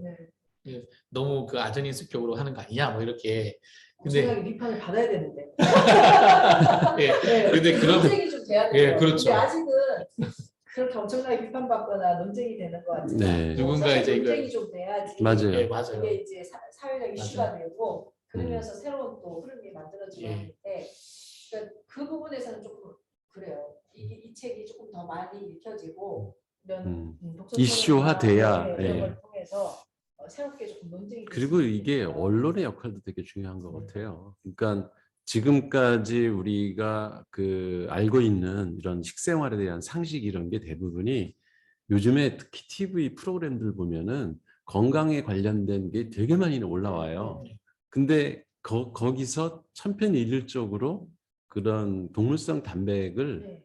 권장해요. 레시피가 예, 네, 그리고 제가 가장 안 좋아하는 땡땡땡 선생이 하는 건강 아니 저기 음식 네. 프로그램 제가 제일 저건 정말 안 좋은 음식 네. 프로그램이라고 생각을 하는데 그런 것들이 이제 그냥 매체에서 막 나오죠. 더군다나 보고 매체에서 그냥 네. 막 나오니까 그런 것들도 한번 검토가 필요하지 않을까. 맞습니다. 근데 이게 뭐냐면 보면서 기존의 이제 건강 음식 강의를 들으면 보통은 이제 그분들의 어떤 강의의 내용이 약간 두려움을 이렇게 막 자하는 어떤 통계들을 막 가져오세요. 그래서 여기 기후까지는 연결하지 않으시고 보통은 뭐 이렇게 막 암이 뭐 발생했다더라, 그치. 뭐 했다더라, 네. 뭐 했다더라 하면서 그래서 이렇게 가야 한다라고 이렇게 하면서 자기 어떤 주장을 딱 낼 때 이제 그래서 거기 핵심이 얘입니다. 할 때 약을 팔 때. 그리고 바로 옆 방송에서는 그거 약을 팔고 있더라고. 근데 이게 사실 그런 건 아니에요. 이 선생님은 되게 네. 통계제를 많이 제출했기 때문에 전체적인 흐름으로 봤을 때는 이분도 이제 그렇게 다른 사람이 볼 수 있지 않겠는가. 예, 그래서 그게 저도 아까 지금 방금 청장님이 말씀하신 것처럼 좀 논쟁의 거리들이 많이 나와야지. 그리고 그게 연구의 근거들이 많이 생기면 좋겠다. 그리고 대학이나 이런 데 더 연구기관에서도 정말 이 얘기가 맞나?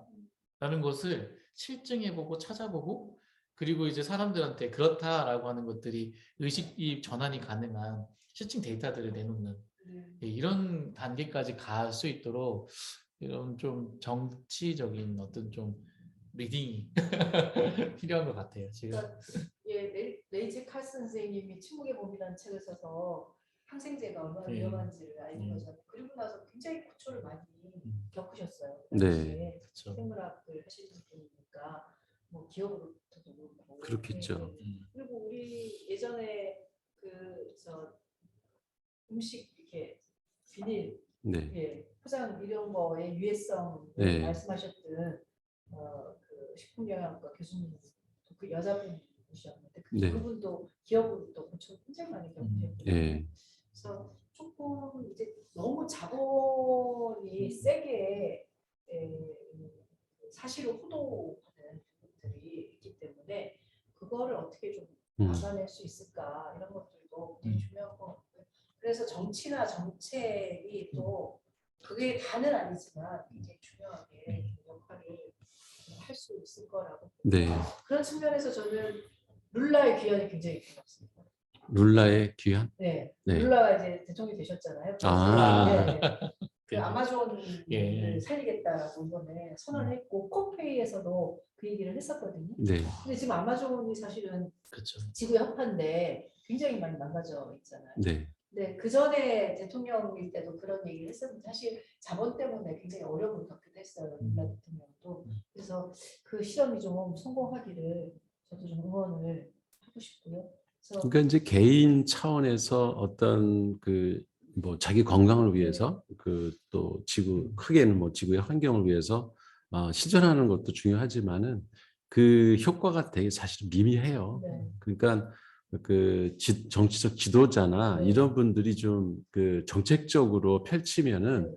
훨씬 빨리 효과를 볼 수 있는 그런 게 있기 때문에 어쨌든 이런 그러니까 이론, 그러니까 이야기는 널리 자꾸 한 사람에게도 자꾸 퍼지고, 그리고 이제 정치하려는 사람들한테도 좀 같이 토론하게 하고 하면서 인식의 전환을 가져와야지 이게 우리가 사는 환경을 좀이라도 좀 좋게 만들 수 있지 않을까 그런 생각을 늘 하죠. 그래서 저는 기후 리더십이 굉장히 중요해요. 네. 기후 미식을 음. 실천하기 위해서는 정치 쪽에서의 기후 리더십이 굉장히 중요한데 그 지난 선거 때 그 청년들 한 10몇 명의 청년들이 네. 전국에 이제 출마하신 분들 이 기후와 관련해서 어떤 공약을 냈는지를 평가를 했었어요. 1등이 누군지 아세요? 저예요.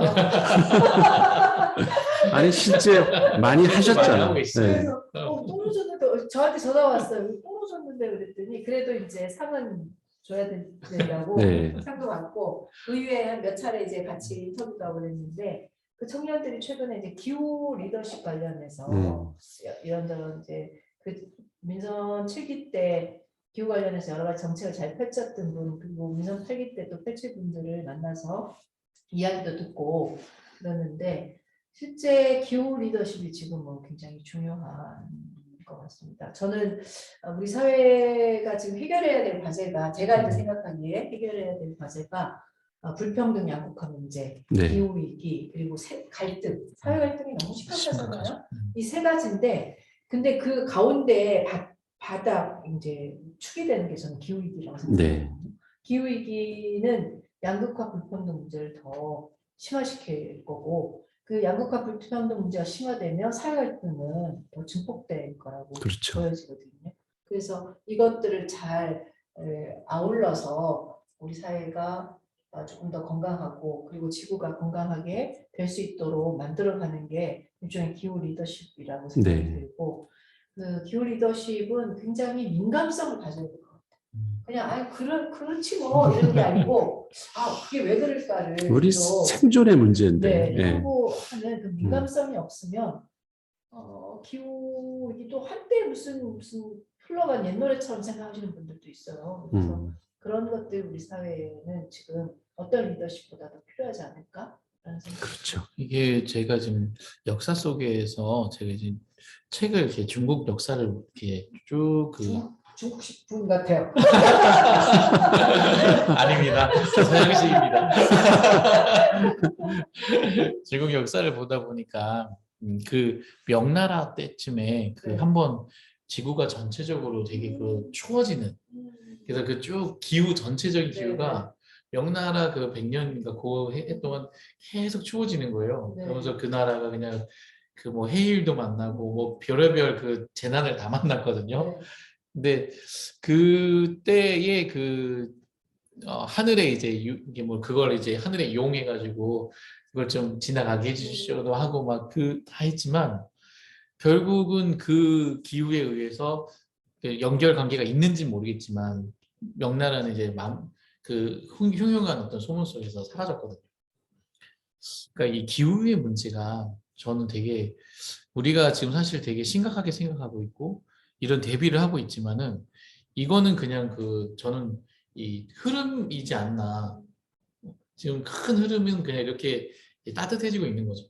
그때 추워졌고 지금 또 따뜻해지고 있고 또 언젠가 다시 추워지고 하는 어떤 이 흐름에서 우리가 그걸 좀 빨리 받아들이냐 아니면 좀 천천히 오게 하느냐 빨리 오게 하냐의 문제인지 아니면 이 문제는 우리가 해결할 수 있는 문제인지 이걸 어떻게 생각하나요? 환경에서는요? 자연적으로 그러니까 뭐 우리가 몇 번의 그 지구 재멸종 시기가 있었잖아요. 그렇죠. 네. 근데 그거는 뭐 소행성 충돌도 있었고 그리고 뭐 여러 가지 이제 그 자연적으로 기후가 변해서 그런 것도 있고 한데 그 지금은 유일하게 인간이 기후 지구 온난화를 유도한 거거든요. 산업화 시기 이전에 비해서 지금 1.1도가 좀 높아졌다는 거잖아요. 1도가 높아지고 실제로 지금 그 뭐 유엔의 기후 관련 여러 기구들에서 나오는 데이터로 보면 1.5도가 넘으면 좀 어렵다. 그리고 이게 지금 딱 1.5도 이런 게 아니고 실제 이산화탄소는 100년 동안 이게 지구 안에 머물거든요. 네, 그러면 지금 오늘 우리가 내뿜은 이산화탄소가 100년 후까지 100년 후에 우리는 없겠죠? 네. 작용을 미치는 거잖아요. 네. 그래서 지금 얼른 그 대응을 하지 않으면 뭐 인류가 전멸하는 얘기까지 오는 거죠. 그러니까 이게 그동안의 지구의 역사에서의 그 지구 환경의 변화, 기후의 변화 이런 것들은 그 외계의 영향이라든가 아니면 지구 자체의 어떤 그 생태계의 변화 이런 것 때문에 일어났는데 저도 이제 최근에 어떤 그 21세기 자본이라는 경제학 책을 보면서 거기 인구 통계가 나와요. 근데 1600년대, 1700년대만 해도 지구상의 인구가 몇 억 안 됐다는 거예요. 6억인가밖에 안 됐대요. 근데 그게 지금 불과 한 300년, 400년 사이에 10배가 늘어난 거예요. 70억이니까. 근데 이 상태로 가면 물론 이제 뭐 인구가 줄는 나라도 있지만 계속 증가하면서 700. 지구 생태계에 가장 많은 그 생태계에 그 어떻게 보면 영향을 미치는 집단이 된 거예요. 인간이 70억이라는 그 개체 수가 어느 그 다른 동물 뭐 개미나 이런 거 말고는 이 포유류 이런 그러니까 80억이라는 게 이 지구 생태계를 좌지우지할 만한 이렇게 한 단일종이 이렇게 많은 점유율을 가진 데가 없어요. 그러니까요. 그래서 인간의 행동 하나하나가 지구 생태계에 미치는 영향의 그 영향력이 엄청 커진 거기 때문에 우리가 어떻게 생각을 하고 대비하느냐가 결국 지구 생태계에 엄청난 영향을 준다라고 하는 거 이거는 이제 그 새로운 팩트가 된 것이고 그래서 더 경각심을 가지고 이런 기후 어떤 위기에 우리가 대응하지 않으면은 스스로 자멸의 길을 지금 가고 있는 거는 뻔히 알면서도 왜 이렇게 무감각할까? 그리고 정치 아까 그 기후 리더십이라는 말씀하셨는데 그 리더가 되는 사람들의 의식이 어떻게 바뀌느냐가 결국은 인류 전체의 생존과 관련된 것인데 왜 그런 거에 이렇게 관심이 적을까? 계속 경제. 아까 이제 성장이라는 말이 나올 때도 저는 그 제가 바른경제 뉴스 하면서 성장 얘기 좀 그만합시다. 우리는 이미 성장할 만큼 성장했습니다. 우리 개인의 생활에서도 키가 뭐 20세까지 보통 크면 다 큰 거잖아요. 그럼 그때부터는 건강을 얼마나 유지하고 우리의 삶을 질을 높일 것인가에 신경을 써야지 계속 키만 크려고 한다고 이게 커지는 것도 아니고 그러면 경제도 마찬가지고 기후도 그렇거든요. 그러니까 아까 이제 그 성장에 대한 그 뭐랄까요 환상 이런 것 때문에 아이들한테 막 성장 호르몬을 먹여가지고 키워 놓으려고 하고 그런 게 결국은 그 아이의 평생 건강 해치는 그 행위라는 것도 좀 깨달아야 될 것이고 우리 그 식생활에서도 자꾸 커지려고 그런다고 커지는 게 아니잖아요. 전 작은 게 좋습니다. 그게 아까 이제 그 표현이 이 책에서도 보면은 그렇게 성장을 뭐 먹여가지고 키워서 사람을 그 키 크게 하는 게 결국 개돼지 키워가지고 크게 해서 성장 호르몬 먹여가지고 그 크게 키워가지고 비싼 돈 받고 팔려는 거와 별 차이 없이 하나의 기계로 보는 그런 관점이 아니냐라는 그 적나라한 표현도 사실은 우리가 좀 귀담아 들어야 될 것 같고요. 그래서 그런 인식의 전환이 지금은 정말 많이 필요한데 이런 책들이 좀 널리 읽혀서 많은 사람들한테 좀 경각심을 좀 불러일으켰으면 좋겠다 이런 생각이 음. 들어요. 네, 그럼 이게 결국 우리만 잘해서 되는 건 아니지 않습니까? 우리 지역만 잘해서도 안 나라도 되고 잘하자. 나라도 나는. 잘해야 되고 그리고 글로벌하게 네. 그 모든 또 세계의 사람들이 같이 잘해야 되는 것도 맞아요. 중요한 것 같은데 지금 현재 이런 어떤 그 위기 의식에 대해서 글로벌한 그 협력은 잘 되고 있나요? 그래서 이제 그 기후위기 당사국 총회도 하고 얼마 전에 이제 이집트에서 총회가 있었잖아요. 예. 그래서 이번에 나온 것 중에 이제 성과라고 하면 손실보상, 그러니까 기후위기 때문에 망가지는 나라, 가라앉는 나라들을 지원할 수 있는 기금을 만들자는데 그것도 구체적으로 어느 나라가 얼마나 뭐 내야 된다 이런 얘기는 안 했어요. 영국이나 미국은 좀 많이 낸다고 얘기를 했고 우리나라는 아까 아파트한테 그건 말이 안 된다 이 말씀을 드렸고요. 근데 이제 기후 위기에 대해서 유럽은 훨씬 더 민감성이 있는 것 같아요. 그래서 유럽은 그래서 유럽의 그린딜 이런 것들 또 나왔고 그리고 이그 파리 협약 같은데. 예. 탄소 그 탄소세 뭐 이런 것들 유럽에서 얘기를 했고 그리고 이제 미국은 트럼프 때는 탈퇴했었죠. 파리 협약에서. 예. 바이든이 들어오고 다시 이제 가입하면서 했고 이제 아까 룰라 얘기도 있죠. 브라질도 굉장히 중요한 건데 브라질이 다시 대통령이 되면서 새로운 시장을 열어갈 것 같고요. 근데 세계적으로는 조금 그런 흐름이 있는 것 같아요. 근데 지금 우리나라도 후퇴를 하고 있습니다. 문재인 정부 때 그린 뉴딜을 발표하면서 여러 가지 내용들도 나오고 그래서 결국은 2021년인가 이제 탈탄소 이제 탄소 중립 국가를 선언하고 문재인 12월달에 하고 2050 탄소 중립하겠다고 얘기를 하지 않았습니까? 그래서 탄소 중립위원회를 만들고 여러 가지 이제 각 부서들마다 그린 뉴딜 관련해서 여러 가지 정책 내용들이 나오고 했는데 지금 이제 정권이 바뀌면서 그 부분은 완전히 쏙 들어가 버렸고 오히려 대통령이 나서서 태양광 사업에 문제가 있다는 식으로 말씀을 하시고 계셔서 어떤 사업이든 문제가 없는 사업이 어디 있겠어요? 약간의 문제는 다 있겠지만 그렇죠. 본질을 봐야 되잖아요. 네. 그걸 왜 하는지에 대한 본질을 봐야 되는데 그런 부분들이 지금 잘 안 되고 있고 하다못해 지금 뭐 원자력을 한다고 하시잖아요. 근데 할 수 있어요 지금?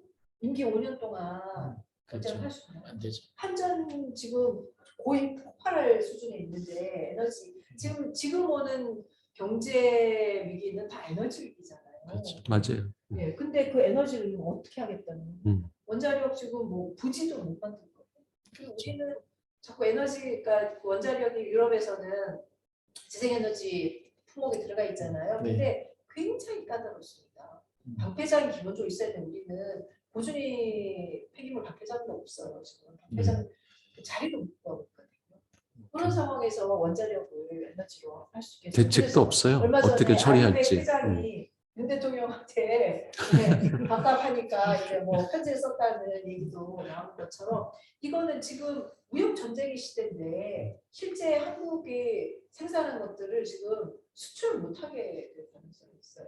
그렇게 되면 어떻게 되겠어요? 삼성전자나 뭐 이런 데서 다 아리백 그러니까 100% 재생에너지로 물건을 생산한다는 거잖아요. 생산 그걸로 안 하면 코스트가 굉장히 높아지고 그러니까 이게 그 텍스를 붙이니까 코스트가 높아지고 코스트가 높아지면 같은 값이면 이제 더 낮은 걸 사게 되니까 판매가 안 되는 거고 그러면 재생에너지를 공급할 수 있는 대로 공장을 이전할 가치가 있죠. 지금 안 그래도 미국의 그 인플레이션법인가? 네네. IRA. 난리잖아요. 네. 근데 지금 대책이 없어요. 예산은 내년에 깎였어요. 원자력 예산 올랐는데. 그런 부분들은 좀 우리나라가 그 수출을 안 하면 사실 먹고 살기 힘들거든요. 그렇죠. 네, 이게 되게 중요한 정책이긴 아리백 한데 정책은 진짜 중요하거든요. 대통령이 후보 시절에 아리백이 뭔가요 하고 물어봤다고 전할 게 아니고 그래서 이제 아셨을 거 아니에요. 그러면 아리백 정책은 이거는 무역 정책, 산업 정책이랑 같이 맞물려 가는 건데 이거를 손 놓고 있으면 실제 우리나라에 있는 유수한 기업들은 재생에너지를 구할 수 있는 다른 나라로 중국도 좀 열심히 하잖아요. 네. 그런 데로 가야 돼요. 그렇죠. 그러면 그렇죠. 일자리가 거기 다 따라갈 수 있습니까? 맞아요. 일자리는 없어지고. 그러니까 그러면 경제적으로 더 어려워지고. 그리고 기업 입장에서는 그 자금 조달의 문제가 생기는 네. 게 그런 아리백이나 이렇게 환경보호, ESG, 그러니까 신재생 에너지 사용 비율이 낮고 그런 기업에는 그 큰 그 투자 그룹, 그러니까 네. 워런 안 버핏조차도 한다고요. 투자 안 하겠다고 네. 그러거든요. 그러니까 주식이 있던 거 다 팔아치우고 그렇게 환경 보호에 노력하지 않는 기업은 주식도 안 사겠다. 이러면서 사실 안전도 그런 일을 겪었거든요. 네.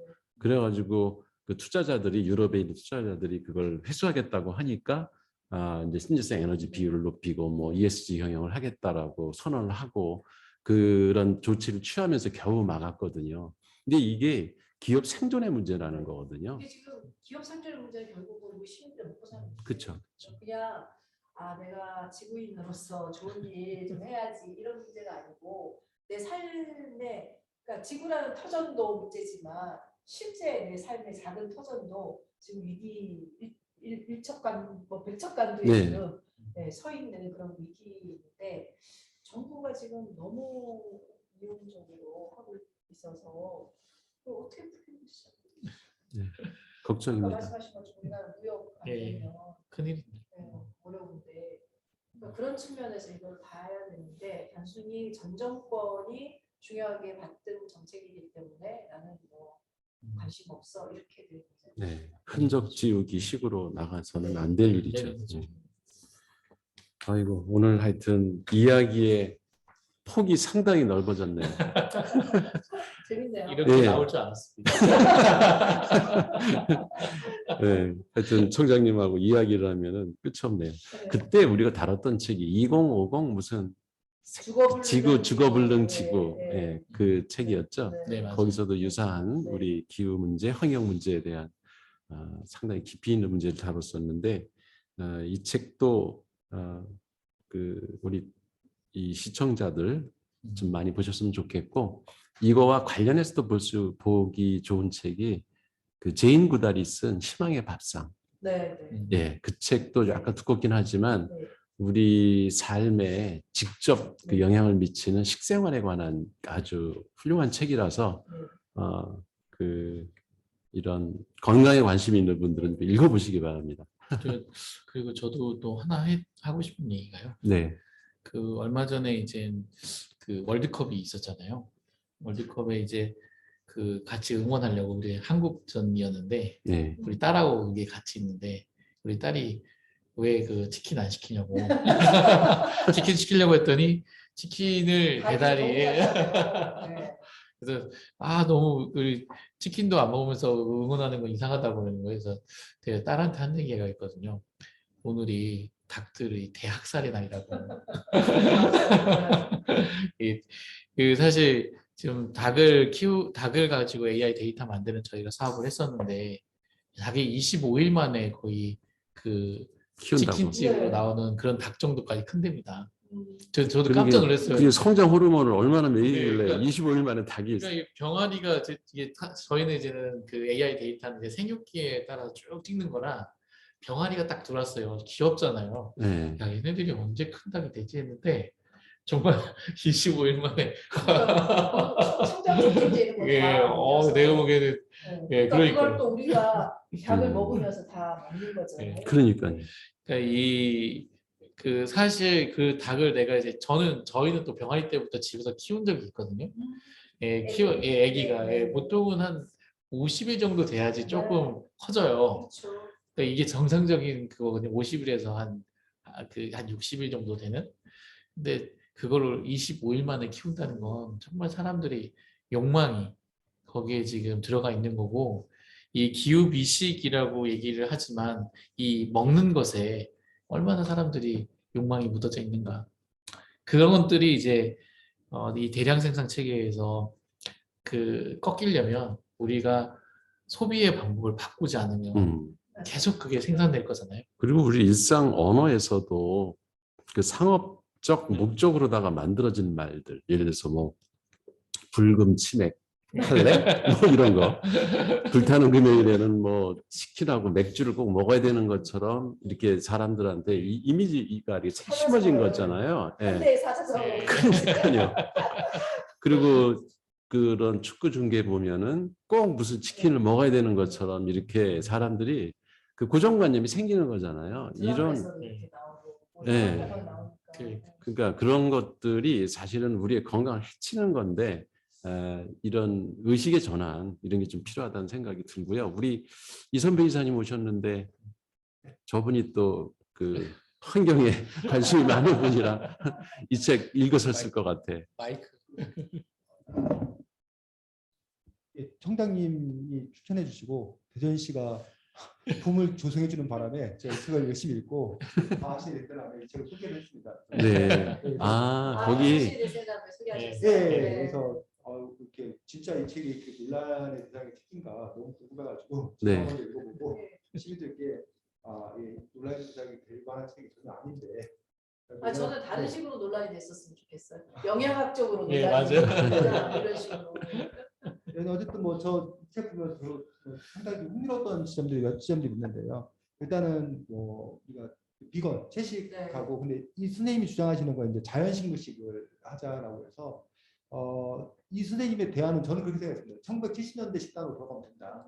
그러니까 1970년대 식단은 배고프지 굶주린 때도 아니고 그렇다고 지구의 기후 위기를 초래하지도 않고 그러니까 그때의 식사는 뭐냐면 밥 많이 먹고 고봉밥. 밥 많이 먹고 그지 고봉밥. 이렇게 김치에 나물 반찬 있고 어쩌다 한번 고기 먹는 뭐 이런 정도의 식단이면 지속 가능한 지구가 된다라고 이제 말씀하셔서 그래서 이 선생님이 이제 그 우리가 흔히 말하는 그 비건인 분들은 이제 동물권 이런 것과 관련돼서 더 생각하신다면 이 선생님 이제 기후를 중심으로 놓고 생각을 했을 때 자연식물식과 물론 이제 비건이 겹치는 부분이 많이 있지만 달라지는 그런 부분들이 좀 있을 거다. 그래서 아까 이제 뭐 그 대체육 뭐 이런 거 얘기했는데 아마 이 선생님 대체육 반대하실 겁니다. 아까 그 가공식품 뭐 이렇게 되는 그 과정에서 그러니까는 채식을 한다 하더라도 그 채식이 어떻게 하냐에 따라서 기후 위기에 도움이 될 수도 있고 기후 위기를 악화시킬 수도 있다라고 주장을 하는 거죠. 그러니까 예를 들면 뭐 그 식물성 그 기름 같은 거를 만들기 위해서 상당히 많이 또 파헤쳐지고 이렇게 되기 때문에 오히려 그것들이면 더 이렇게 기후 위기를 초래한다라고 우리 이 선생님이 주장하고 있는 점들이 상당히 흥미롭고 다른 책에서 얘기하는 건데 육식 자체가 좀 문제가 되는 게 아니라 축산업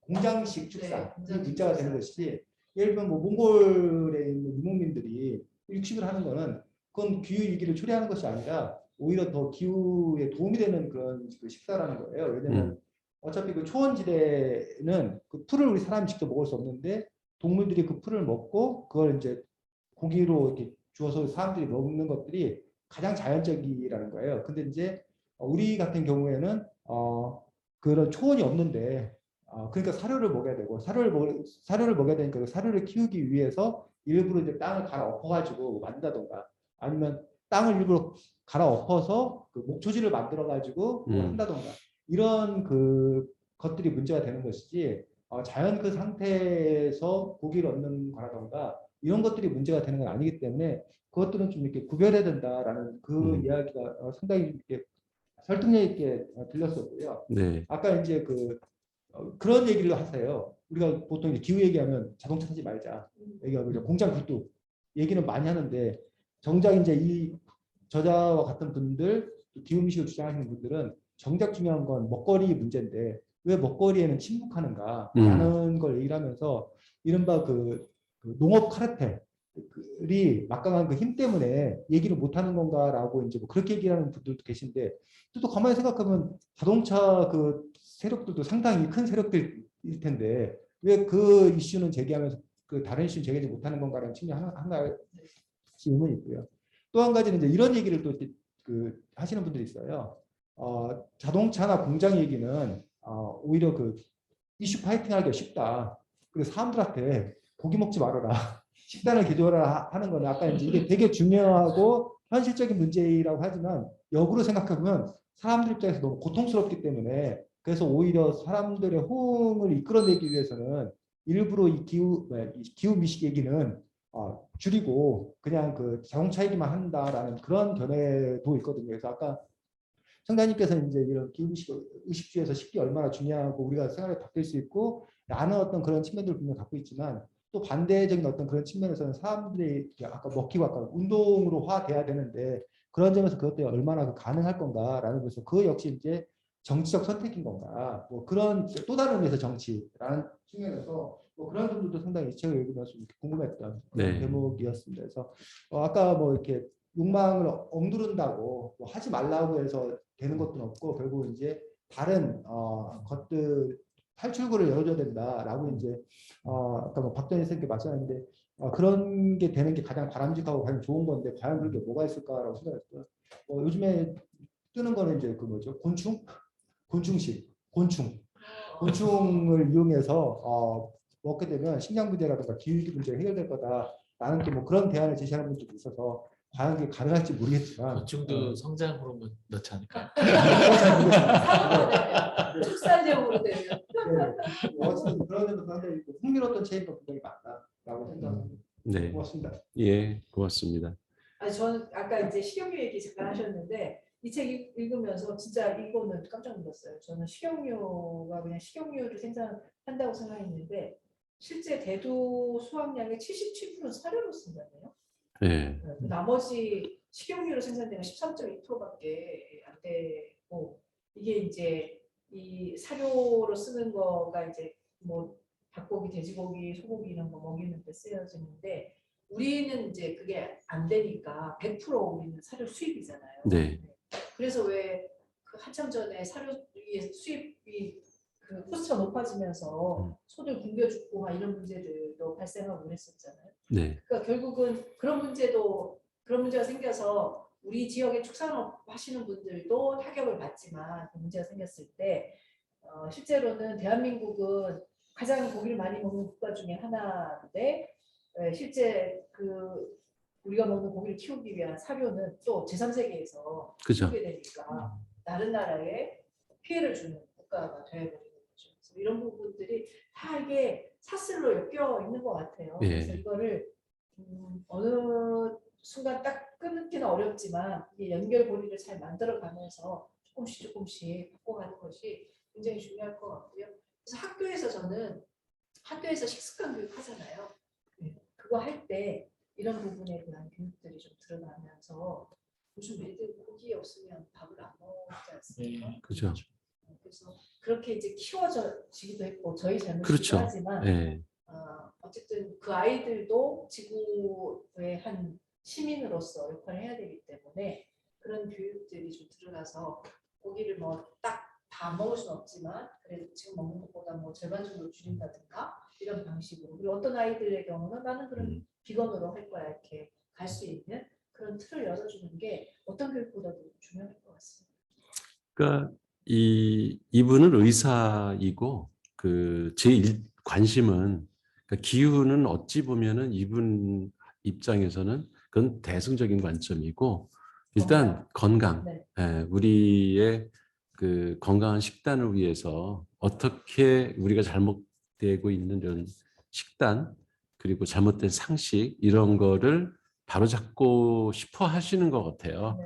그래서 그게 결국은 우리 생태계에도 환경과 기후에도 영향을 미치는 그런 거대한 뜻이 있다. 그런 말씀을 하시는 거지 이분은 기후운동가라기보다는 오히려 우리 식생활에 더 관심이 있는 게 아닌가 저는 그런 느낌을 그렇게 받았어요. 생각이 됐습니다. 그러니까 기후의 변화에 대응하는 그 방법은 뭐 우리 이선배 이사님 말씀하신 것처럼 그러니까 몽골 초원에서 그 풀 뜯어 먹어가지고 자란 양을 우리가 먹고 하는 거는 그건 너무나 자연스럽고 그런 것까지 우리가 걱정할 필요는 없는 거죠 사실은.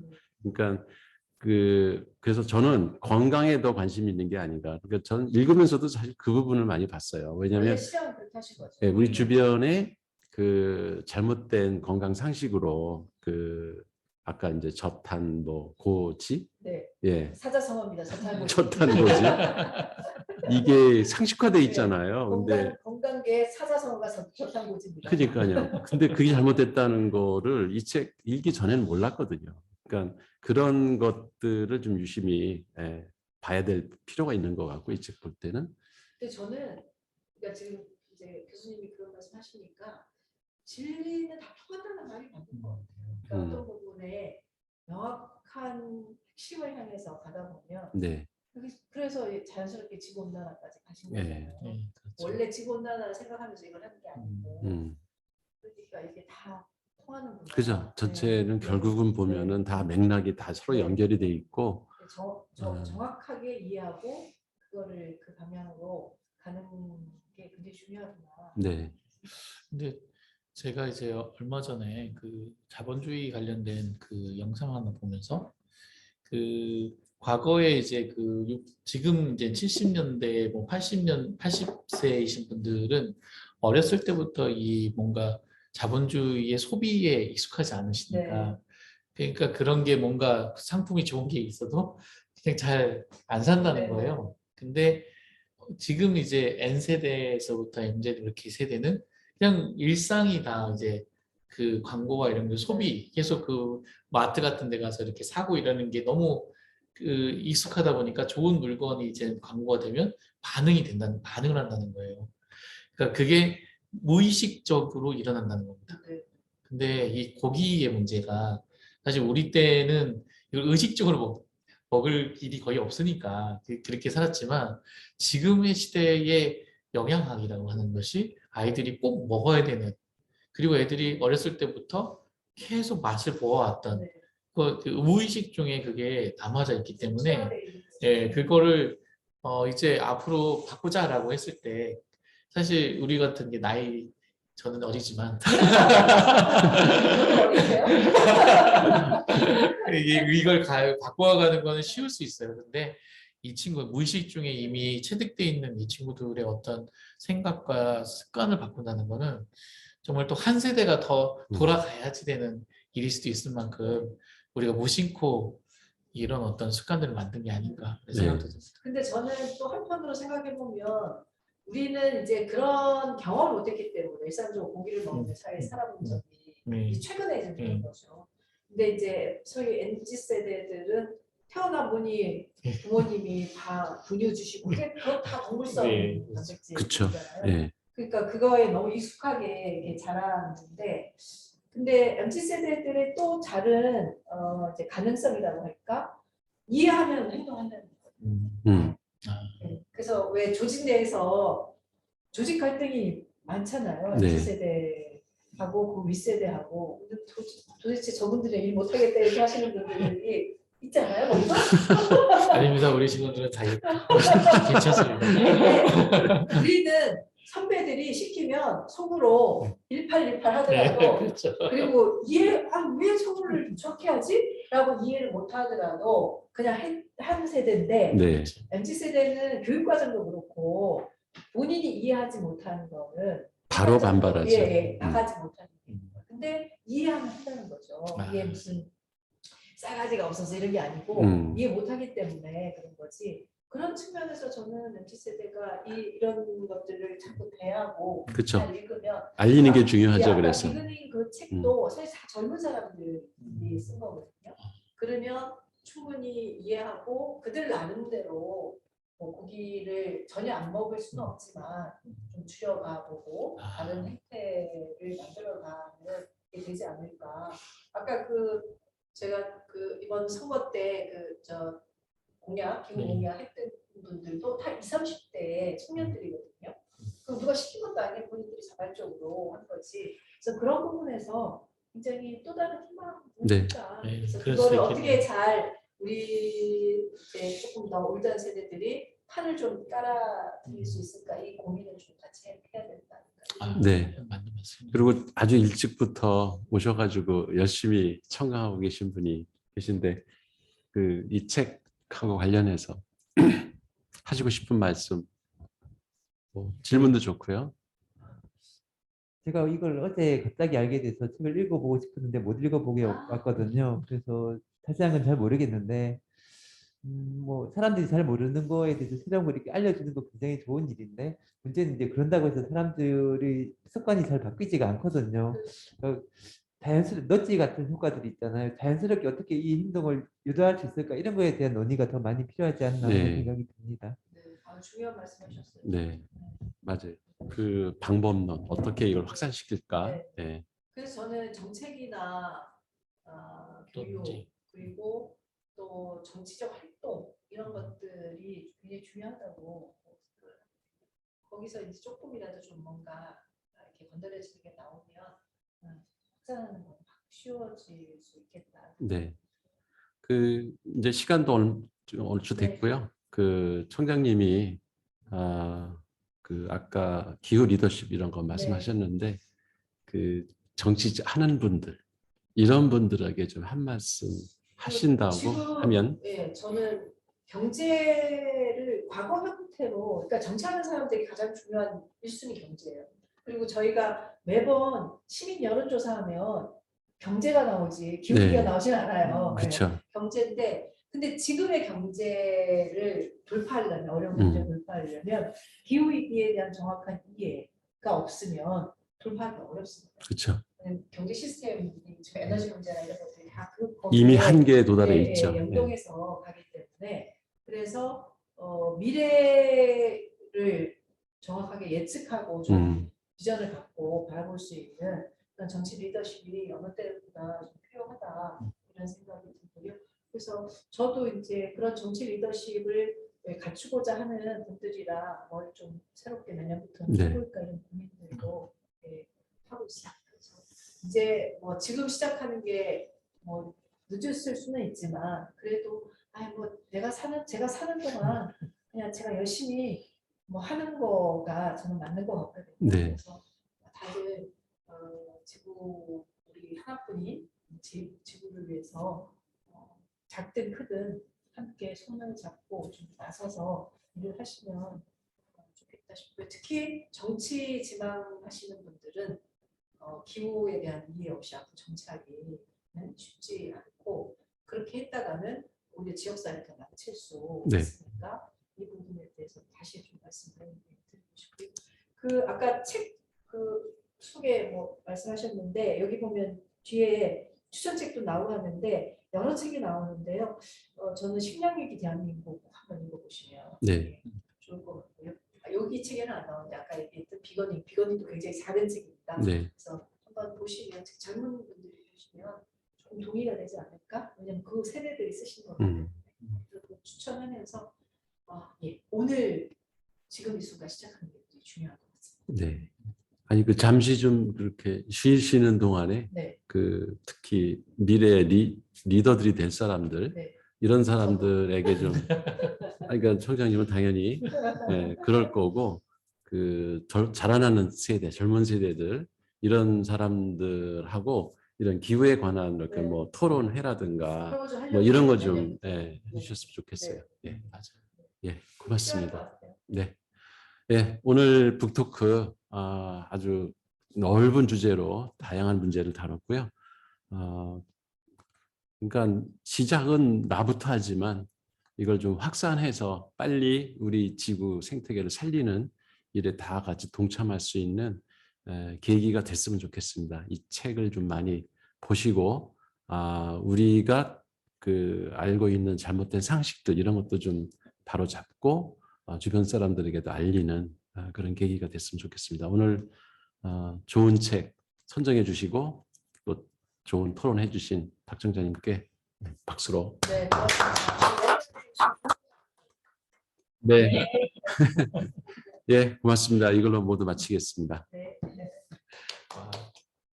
시간이 빠르게 가긴 하네요. 선생님